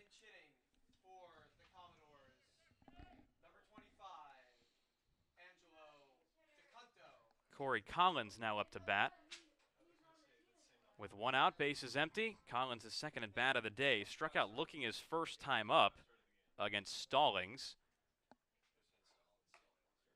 First pitch up high, and again, you see from Conti, just something in that motion. I can't imagine it's a very comfortable AB for a lot of these hitters. It's the first time Collins is seeing the left-hander. That doesn't help matters either. Now the 1-0. Swing and a miss, and it's 1-1. Collins struck out looking his first time up, and this his debut game for the Commodores. Just came over from Georgia. 1-1. Swing and a miss. Collins behind on the count, 1-2. His location is so precise. He's able to go in the inside part of the strike zone, get the lefties to try and jam themselves. But if it's on the outside part of the plate, he's getting them to chase. All right, you are. 1-2. Breaking ball skied high in the air, this time on the right side. Furman, with his feet on the infield grass, makes the catch for the out number 2. If this was Wareham last night, that pop-up would not have been routine. But nothing really was last night, was it? Especially not in the outfield. Absolutely, and we saw with Drew Butcher in the beginning parts of this game tailing way over to his left because the ball was slicing towards the right field line. That happened a lot in Wareham last night. A lot of foul balls over there, too. First offering to Butcher is down low. Another lefty bat. Commodores, at least so far, not inclined to use pinch hitters. They've kept the lefties in. Conti so far trying to work through his second perfect inning of relief. Breaking ball this time arcs in for a strike, and there's that location again, Logan. This guy is just throwing darts right now. Well, you mentioned working through the second time. Butcher's also working through his second bat. Breaking That's right. that bat in his first AB. 1-1. Just missed the outside corner, but again, a good spot for Conti. He's in a good rhythm right now. Yeah. And there's been some good spots, and that's the thing. Even for Ben Hess, he's had his spots, and Levi Wells, who's tossing that bullpen, he's going to have to continue his command that we saw against Chatham the other night. 2-1. Down low, so Butcher, first batter to really see a crack in the armor of Conti, has a 3-1 count. Now figures to get something to hit with 2 down and the base is empty. Conti's 3-1. Lined hard, foul right side. Fielded cleanly by Wells over in the bullpen. Nice pick. He's still out there, taking some throws. Have to figure at this point he's first out of the pen. Ben Hess is through 4 innings of 1-run ball in this game. Remember, it is a 7-inning affair. First a game of the doubleheader today. Payoff pitch again to Butcher on the way from Conti. Fouled again right side, again same place, and Butcher broke his bat, sounded like again. Oh, man. I hope that was not somebody else's. Aren't those Trey's rules of the summer? Yeah, our third broadcast partner, Trey Redfield, says number 1 rule is just don't break the bat, and I told him I disagreed with him. It's don't break somebody else's bat. I think that's right, but I think someone else told him that. Do we remember who? It might have been Alex Mooney. It's different. You hear it differently. Yeah, I heard it from the high school level. Don't break somebody else's bat, and especially when you're in college, you get them supplied to you depending on the division you're in and the level. Especially in summer ball, talk to Anthony McKenzie. He said he got a good deal for 3 bats. So who knows? Butcher has splintered this infield with a couple broken ones tonight. 3-2. Check swing, but on the inside corner for strike 3 called. It doesn't matter what bat the Commodores bring up to the plate right now. They can't touch left-hander Sam Conti, who's through 2 perfect innings of relief. And we head to the top of the 5th. The Commodores leading 2-1.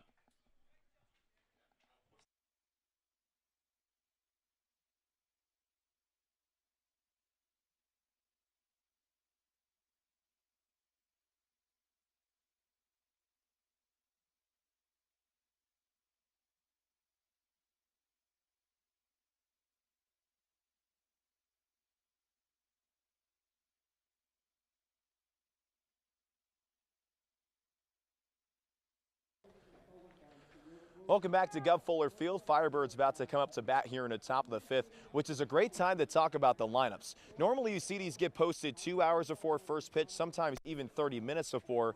But for Kelly Nicholson, manager of the Firebirds, they're already posted on social media. He's been doing this almost every single game for years now, posting them at 9, 10 a.m. In fact, Game 2's lineup is already up on his Twitter, @CoachK21. And the reason why he does this, to simply help everyone out, himself, teams, the media, and even the opponent. The last thing he told me before the games today was that if he's offering out a helping hand, then it's simple. He's winning. Guys, back up to you. Well, thank you, Trey. And we got those lineups from manager Kelly Nicholson as well. And they stayed true all the way up to game time. He didn't change anything. So he had those ready first thing in the morning. And we've seen the Orleans lineup today produce a run on 2 hits against right-hander Ben Hess, who has left the game and yielded to Levi Wells, right-hander, first out of the pen for Falmouth today.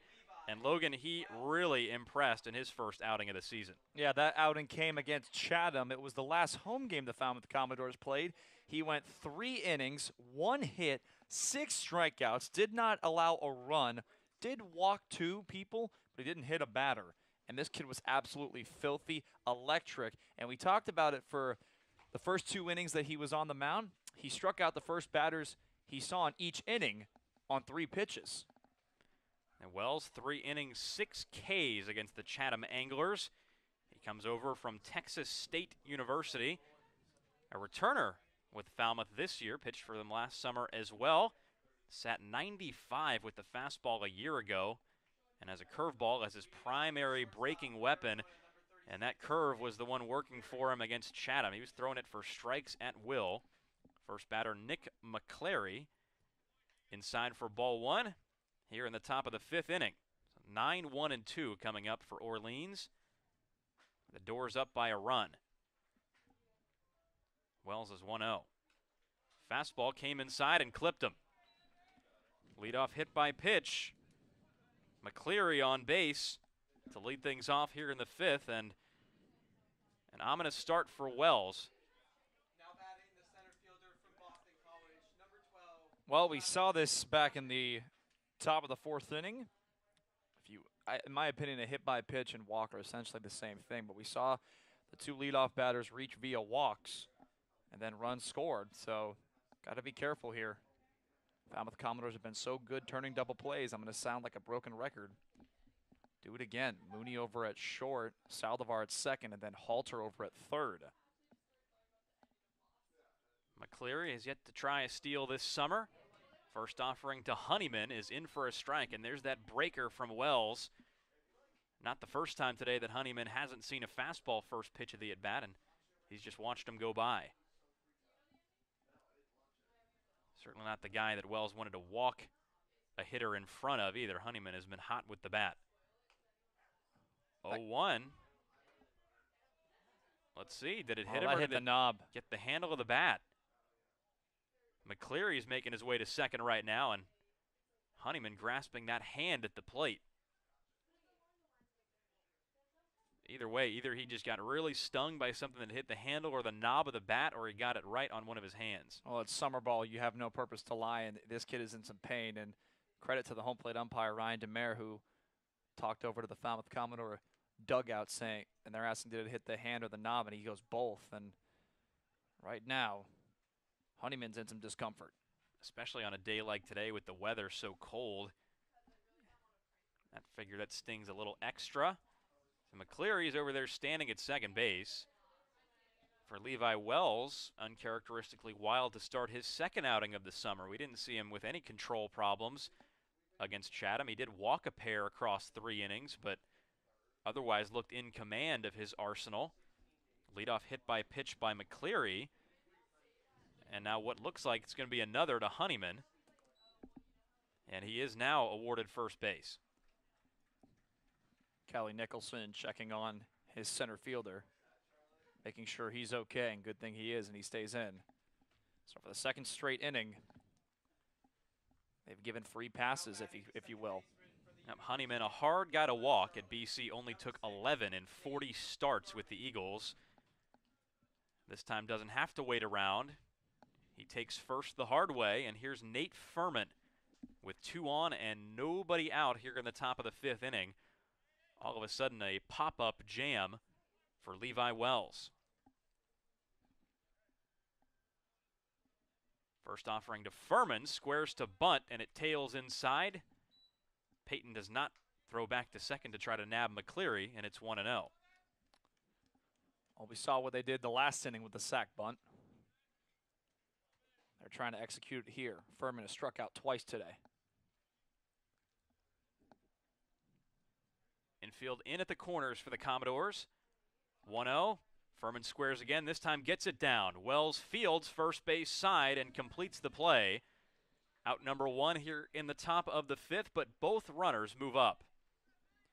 Well, should Orleans tie this or even take the lead, small ball is going to win them this game, because got to give credit, taking advantage of the first 2 batters reaching via walk or hit by pitch, and with nobody out, they can just lay down a sac bunt.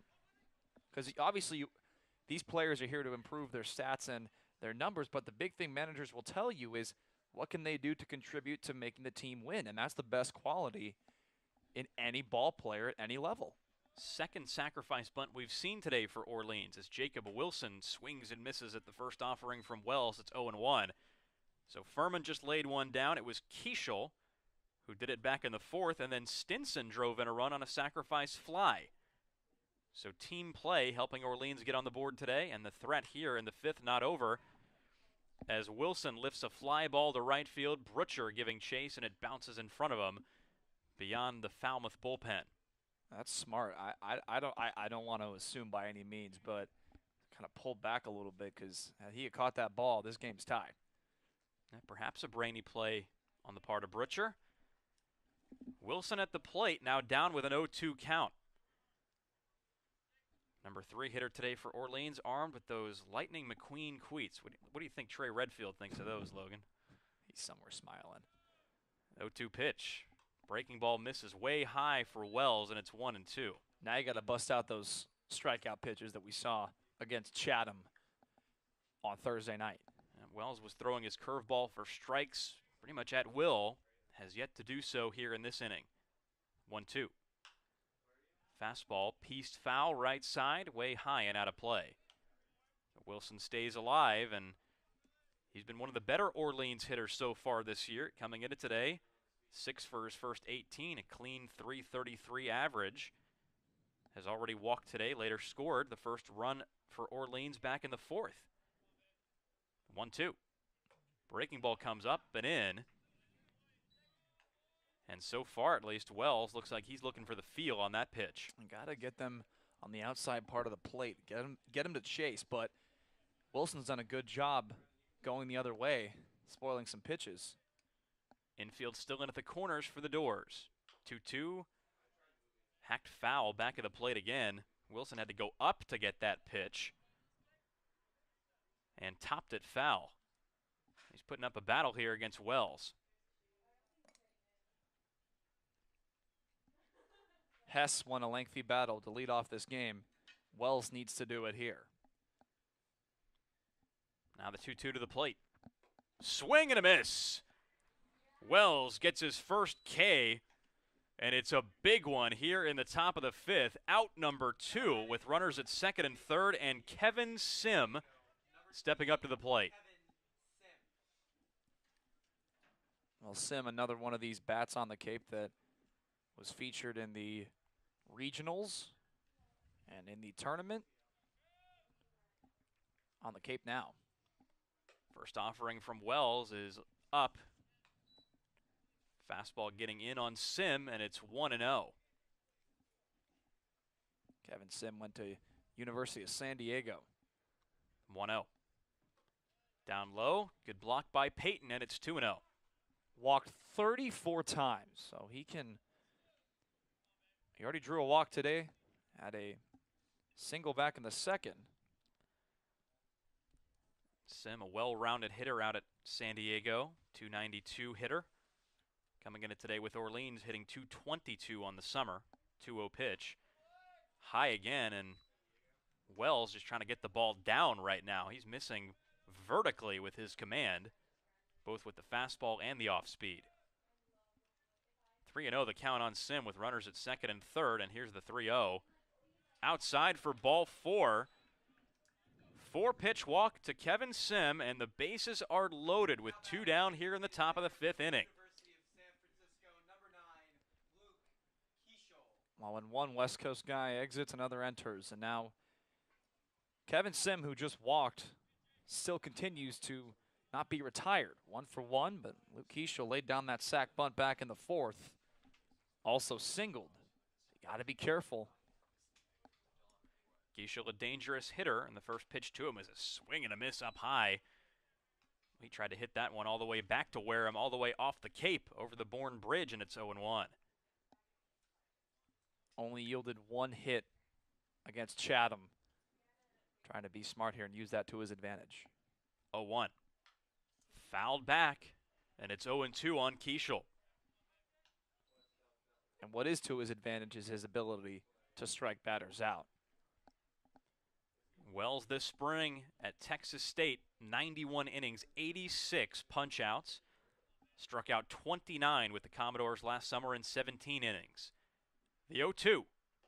Breaking ball just missed a little bit low, and it's 1-2. What a spot from Wells. What a spot. McCleary at third, Honeyman at second, Sim at first. 2 hit batters and a walk have loaded the bases here, and a great opportunity for Keishel. The 1-2. On the inside corner, strike 3 called. Wells blows the heater by him for out number 3 in the top of the 5th, and the Doors get out of that jam. They lead the bases loaded as we head to the bottom of the 5th inning. Falmouth up 2-1. Want to house a Falmouth Commodore? Be sure to sign up to become a host family today. Hosting a Cape League player can be very rewarding. Players connect and bond with the families, often forming lifelong relationships.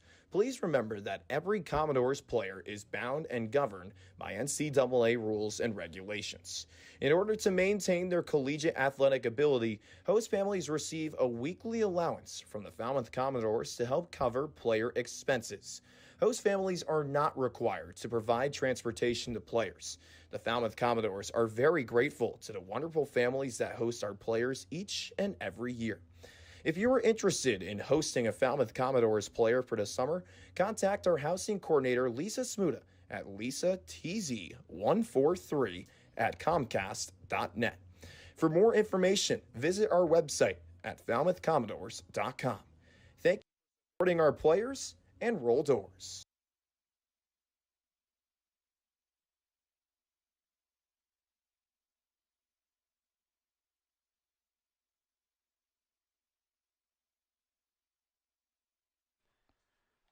Welcome back to Guv Fuller Field, where the Falmouth Commodores lead it 2-1 over the Orleans Firebirds on a chilly day out here in Falmouth. The Doors have heated this crowd up in a big way by getting out of some major jams in this game. Firebirds just left the bases loaded. In the top of this frame, right-hander Levi Wells able to squirm out of a jam of his creation after hitting 2 batters and walking another. 2 big strikeouts kept the Firebirds off the board, and now the Doors can try to increase their lead. 1 in the first, 1 in the third today for the Commodores, but not a day where they've really impressed with a lot of hits, Logan. Only 3 on the board. Well, now with that is the second consecutive left-handed pitcher that they're going to have to face. It's going to be the left-hander Kyle Carr from the University of San Diego, another Torero out on the Cape. He's also a hitter back in 2022, but he had a 6.19 ERA. So he's going to try and work on some stuff on the Cape here. First offering to Saldivar, who showed bunt, but didn't get it down, and it's 1-0. Had a 2-1 record on 9 appearances, 5 starts, 12 runs allowed, 3 home runs allowed.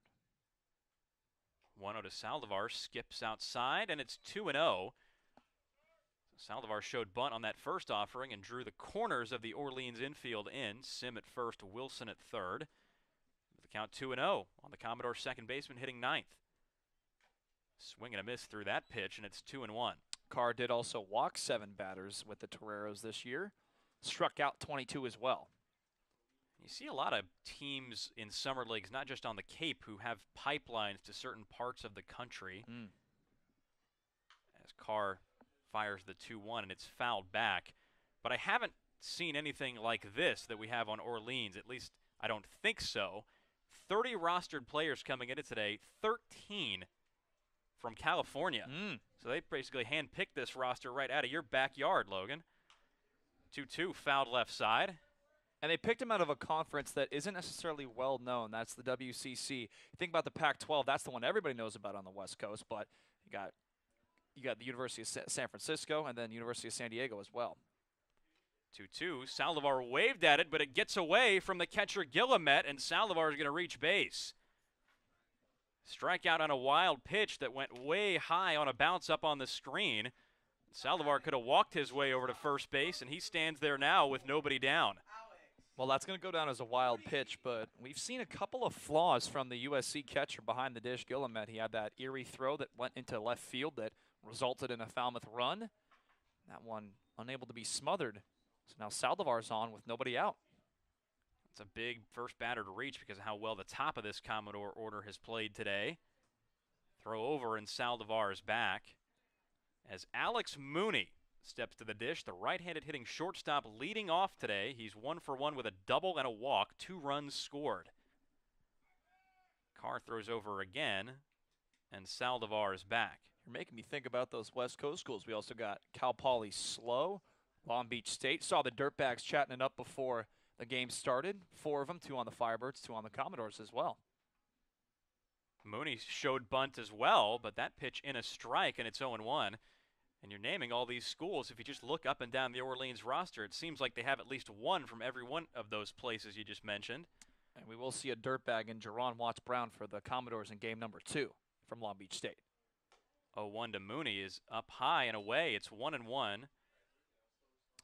They're going to need that. Sorry, Carter. They're going to need that dirtbag over at first. Saldivar to get in a scoring position, get an insurance run. He has yet to steal a base this summer, but Carr has thrown over a couple times, and now they've got him. No, they don't. The ball gets away from the first baseman on what would have been a run down.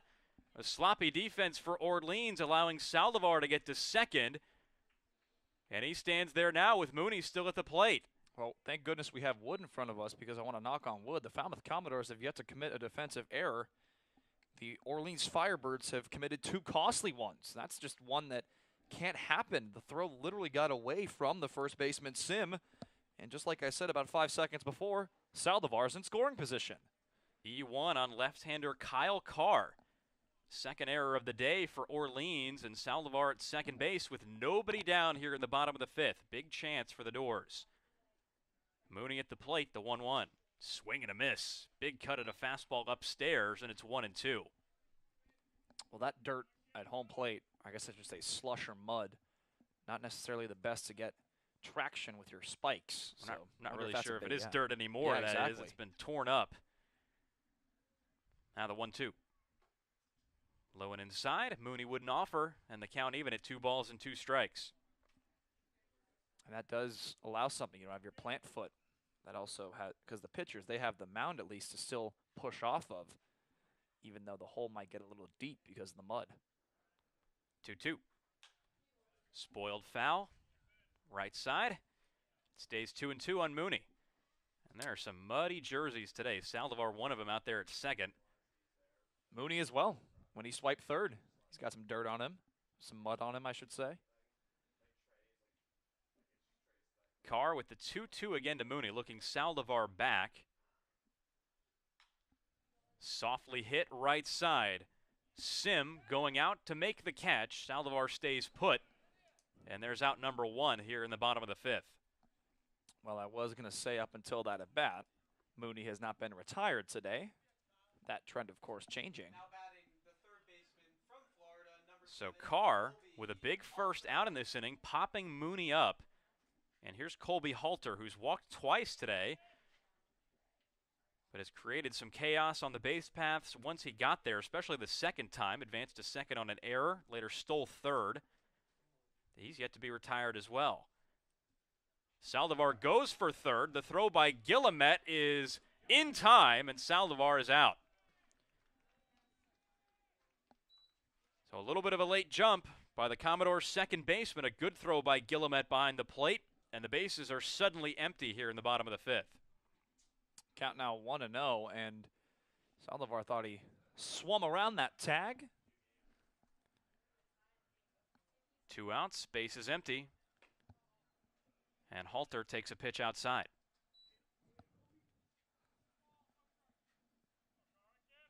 Two and 0 on Halter. Carr delivers. Hard hit to right field. Cunningham going back to the wall, and it's off the base. Good hop for him, though, as Halter racing for second, and the throw beat him.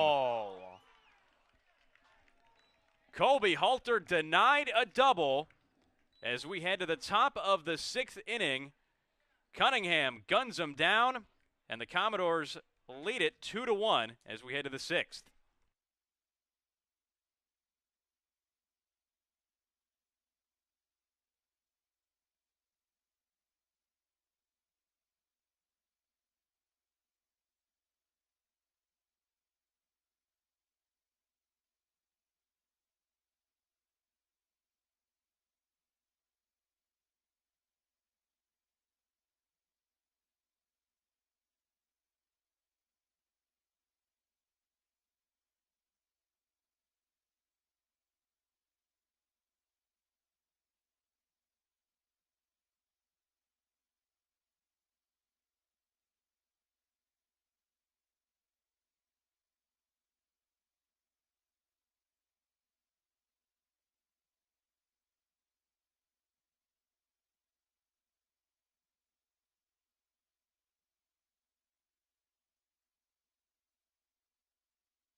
Back here at Guv Fuller Field, alongside Carr Bainbridge, today's color commentator, and Trey Redfield, today's field reporter. Logan Soforenko taking you through these last couple of innings. And I feel really hurt. Of course, me saying that the Orleans defense been a little sloppy. They heard me. I don't know if they actually did, but they cleaned it up. Garrett Guillemette, he threw down over at third. He gunned down Saldivar, and then the right fielder, Jake Cunningham, with a fantastic throw to nab Colby Halter at second. And what fitting way, or what better way, I should say, for it to be than Jake Cunningham leading off this inning. The Firebirds so far this summer entering today, middle of the pack in defense. They haven't made a lot of errors. And the defense tightening up after 2 today, throwing out Saldivar at third base on the throw by Guillemette. And then Cunningham out in right field, cutting down Halter, who tried to hustle for a double. And how many times do you see it? A guy makes a sparkling defensive play, and here comes Cunningham to lead things off in the 6th. I see that happen a lot with volleyball. I don't know why. It's whenever they get an ace or a kill and they go right back to the serving line, it just falls in their rotation. First pitch is cut on and missed by Jake Cunningham. Jake Cunningham, the right fielder, grounded out to Colby Halter back in the 2nd and was hit by a pitch in the 4th. 0-2 now. Well, someone told me once when I made that comment about guys leading off innings after they made a good defensive play, and I said, well, how often do you see it? And they said, well, you got about a 1 in 9 chance, don't you? Only so many fielders. Ball misses outside. Levi Wells looking for a better start to an inning. The Falmouth Commodore pitching staff has hit 3 batters. On a 2-strike pitch, Levi Wells misses outside with a breaking ball. 2-2 now. Levi Wells walked off that mound as if he had struck him out looking. But we will do the 2-strike count again. 2-1 ball game. Good one here in game 1. The 2-2. One hops the plate and the count's full, and the Falmouth pitching staff at risk of for the 3rd consecutive inning, allowing the leadoff batter to reach not in the way of a hit. 4th, it was a walk. 5th, it was a hit batsman. The payoff pitch. Fouled off of the home plate umpire, Ryan Demare. And Cunningham is still alive. You figure the Commodores only want to press their luck with leadoff walks so many times. They've gotten out of plenty of jams today. I think Wells thinking the same way on that last pitch. He came up and challenged Cunningham with a fastball, a little bit elevated. Orleans right fielder just fouled it back. Another payoff pitch. Wells walks him. And he did the strut as if he had struck him out looking again, and it's a leadoff walk. Well, we've seen some games so far this year where that would have been a strikeout for Wells. I think that pitch back in Wells' debut against Chatham would have been strike 3. But home plate umpire Ryan DeMare said a little bit low. Although even though Wells walked the first batter, you have to like what you've seen from his command in this inning. He was sailing the ball up high in his first inning. Now looks to be settled down a bit. Got it in his release point back. He's getting the ball down. So now here is Stinson. Runner goes, popped up into center. Good little deke there from Mooney, but it falls for a base hit. Nice little play there from Mooney to get Cunningham to go back towards first base for about a step and then back over to second. So now trouble here for the Falmouth defense and the pitching staff. Orleans has 2 on with nobody out for the second straight inning. Well, this is the 4th time in this game that Orleans has gotten its first 2 hitters aboard in an inning. They did it in the 2nd, the 4th, the 5th, and now they've done it again here in the 6th. First pitch to the catcher Guillemette is right down Broadway for strike 1. The Firebirds have also left 7 on base in this game. They've had some bad luck at the plate. Some guys taking quick swings and making unproductive outs. But you figure the luck may have to break their way one of these times if the Doors keep putting themselves in spots like this. I forget this is always a rule. It's an offensive timeout. We don't really see this that often, but it's a good situation for the Orleans Firebirds right now as they have 2 on with nobody out, as you mentioned, for the 4th straight inning. Or I beg your pardon, the 4th inning, not necessarily in a row. And an arm is down there warming up for the Commodores. Today, no team on the Cape had a lower on-base percent. And has fouled off the catcher Peyton. 1-1. Cunningham, the right fielder, over at third. On as a manager, especially coming off the bench, popping up that bunt, and there might be ruining another chance to score. We've seen that already so many times today. To be good at short, but he also had to show off some great hustle on that play. Joey Ryan warming up in the bullpen. We saw this order against Chatham to have 2 strikeouts. The bases are loaded for Orleans. It seems like they've done it just their way towards the line. That's a fair ball. Couldn't be held down forever. The Commodores could only do so much with how much traffic. Orleans is there now up 3-2. The 0-1 is looped into center.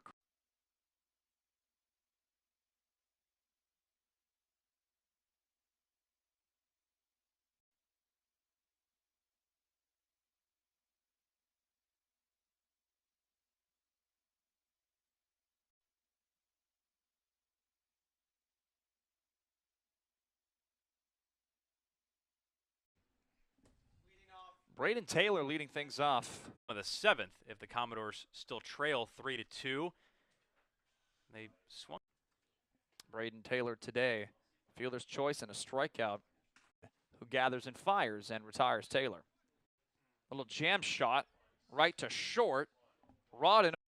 So that's going to bring up Walsh.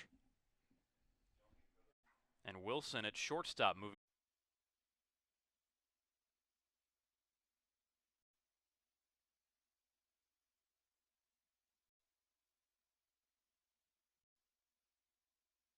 There in Hyannis, just looking for a better second outing, and I figure he will have one here. He's a little bit less amped up, not Neiman, Furman, and Wilson, but Sim has been right behind him doing solid work. Peyton in the first, and Butcher in the second, and they've kind of faded as the game has gone on. And has walked, walked 5 and has hit 3 batters. Frings Peppers trying to shut it down here for what has been a leaky Falmouth pitching staff. The Falmouth Commodore pitching staff has dealt. It off. Advancing to third is Sim, and they're at the corners with nobody out. The infield on the grass now, trying to keep this game to just within 1 run as the Commodores just have 3 outs on 1. Runner goes, and they're not even going to mess with them. Nobody out. Strikeout more important than ever.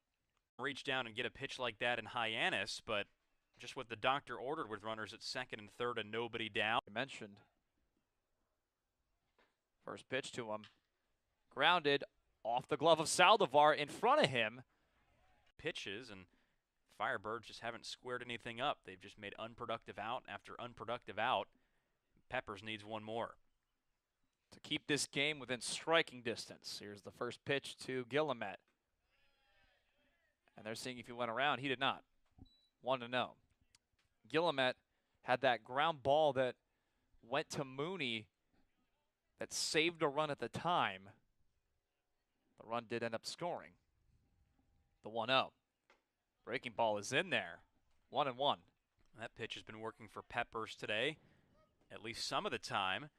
It was a walk-off fastball that he threw on the wild pitch against Hyannis, so if he got something working here, he may as well just go back to it on 1-1. Broken bat right to Mooney. Mooney over to first. Still a 1-run game. The Doors have 3 outs to do it. We'll see if they can as we go to the bottom of the 7th inning in Game 1 of today's doubleheader.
Well, back here at Guv Fuller Field, Carter, it's down to these last 3 outs.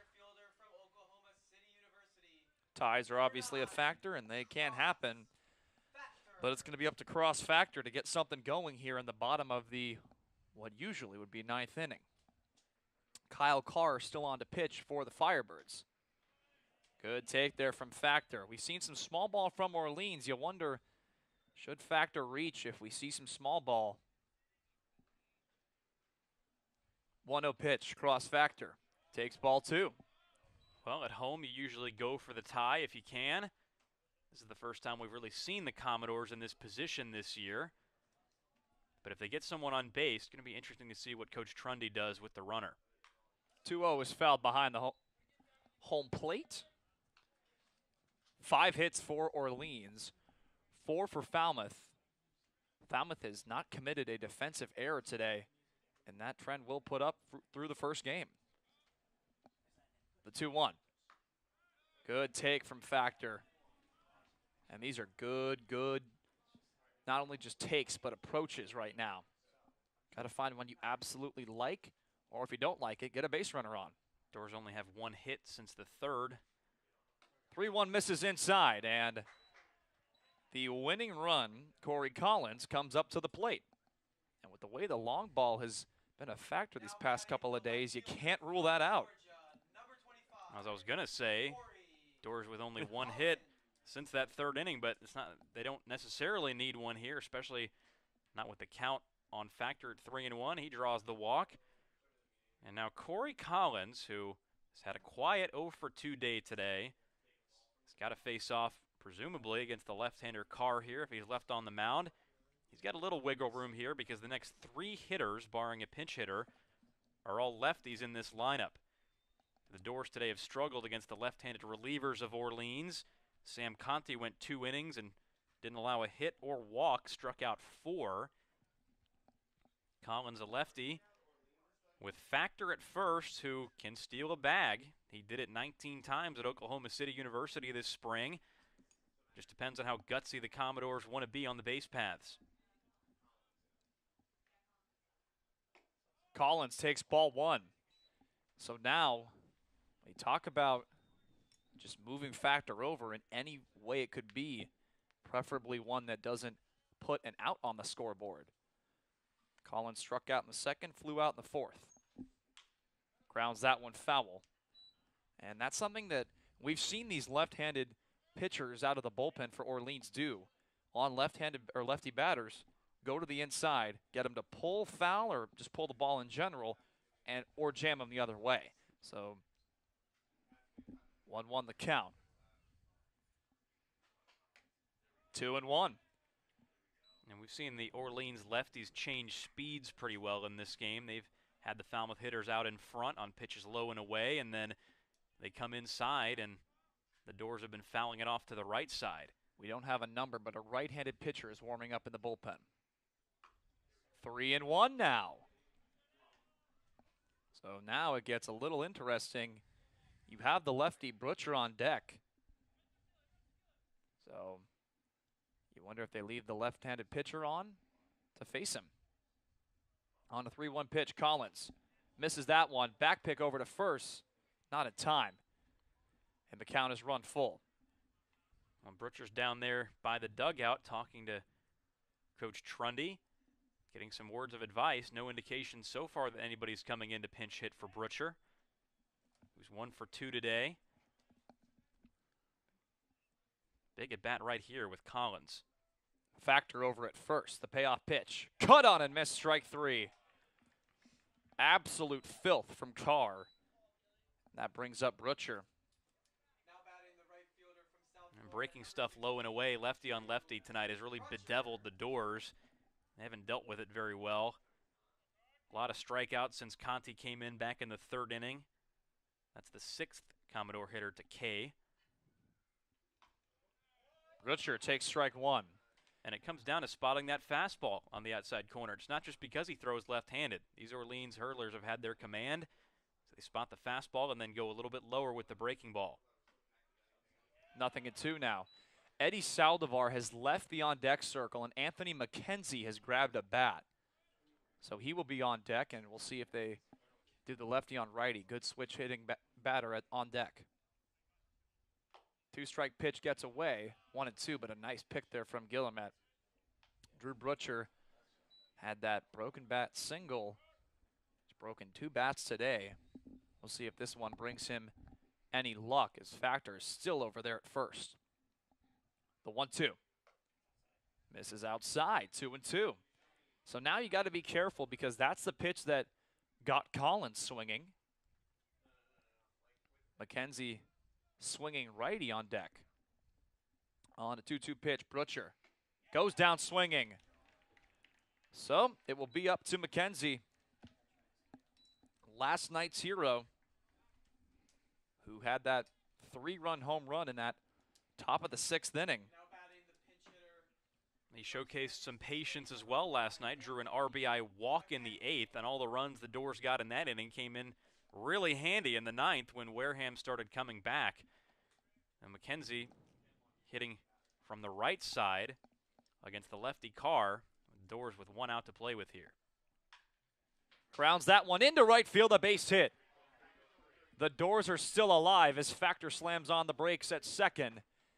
And that's going to bring up Alex Mooney. So he did his job. He extended the game. That's a mistake that a lot of people make is you come on, you got to do something big. And you wonder if they go to the righty with Alex Mooney coming up to the plate, and indeed they will. And that's an awfully jagged pill to swallow for Kelly Nicholson. I'm sure he wanted that game to end right then and there. You get McKenzie out, number 9 hitter, and you don't have to deal with the 1, 2, and 3 hitters for the Commodores, who today have been the only ones to really do a lot of damage. Alex Mooney, who's going to bat here with 2 down, has scored both Commodore runs today, followed by Colby Halter, who Orleans has yet to get out this afternoon. That was the first hit Kyle Carr has allowed. His day is done, 2 2/3, 1 hit. Both runners do belong to him. 4 punchies and 1 walk. And we'll stay with you in between these pitching changes. Alex Mooney, who singled and walked and flew out. But Orleans on the brink of stealing game 1.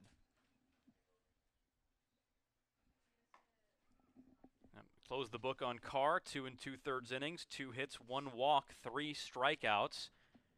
We don't know what the run total is because the Commodores could really turn things on its head here in the bottom of the 7th. So the line incomplete, but now they've got to deal with right-hander A.J. Bluebaugh. Might be one of the weirdest outings he'll see, hopefully trying to get just 1 out this summer. What do you got on this right-hander, Carter? A 6'3", 190-pounder from Belleville, Ohio. Just finished up his sophomore season at the University of Wisconsin-Milwaukee. So not Wisconsin-Madison, not a Badger. Instead, he's a Panther. Appeared in 16 games, 9 of them in relief this spring. 3.25 ERA, 52 2/3 innings pitched. 40 hits, 19 earned. Only walked 16, struck out 51. And kept the ball in the ballpark pretty well. Only 4 homers allowed. Stingy with the hits and limited opponents to an average of 208. On his way to winning Horizon League Relief Pitcher of the Year for the 2nd straight season. Kelly Nicholson will go to him to try and lock up the Orleans Firebirds' 2nd victory of the year, but Commodores got some different ideas. And they've got the hitter coming up to the plate to change things. So Alex Mooney, and a very hot bat for the Commodores.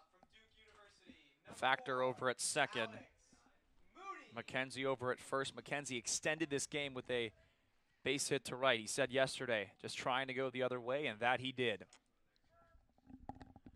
Mooney, the shortstop from Duke, who made a fine defensive play.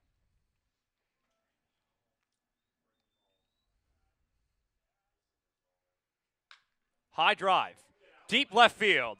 Moving back is Simpson, and he makes the catch.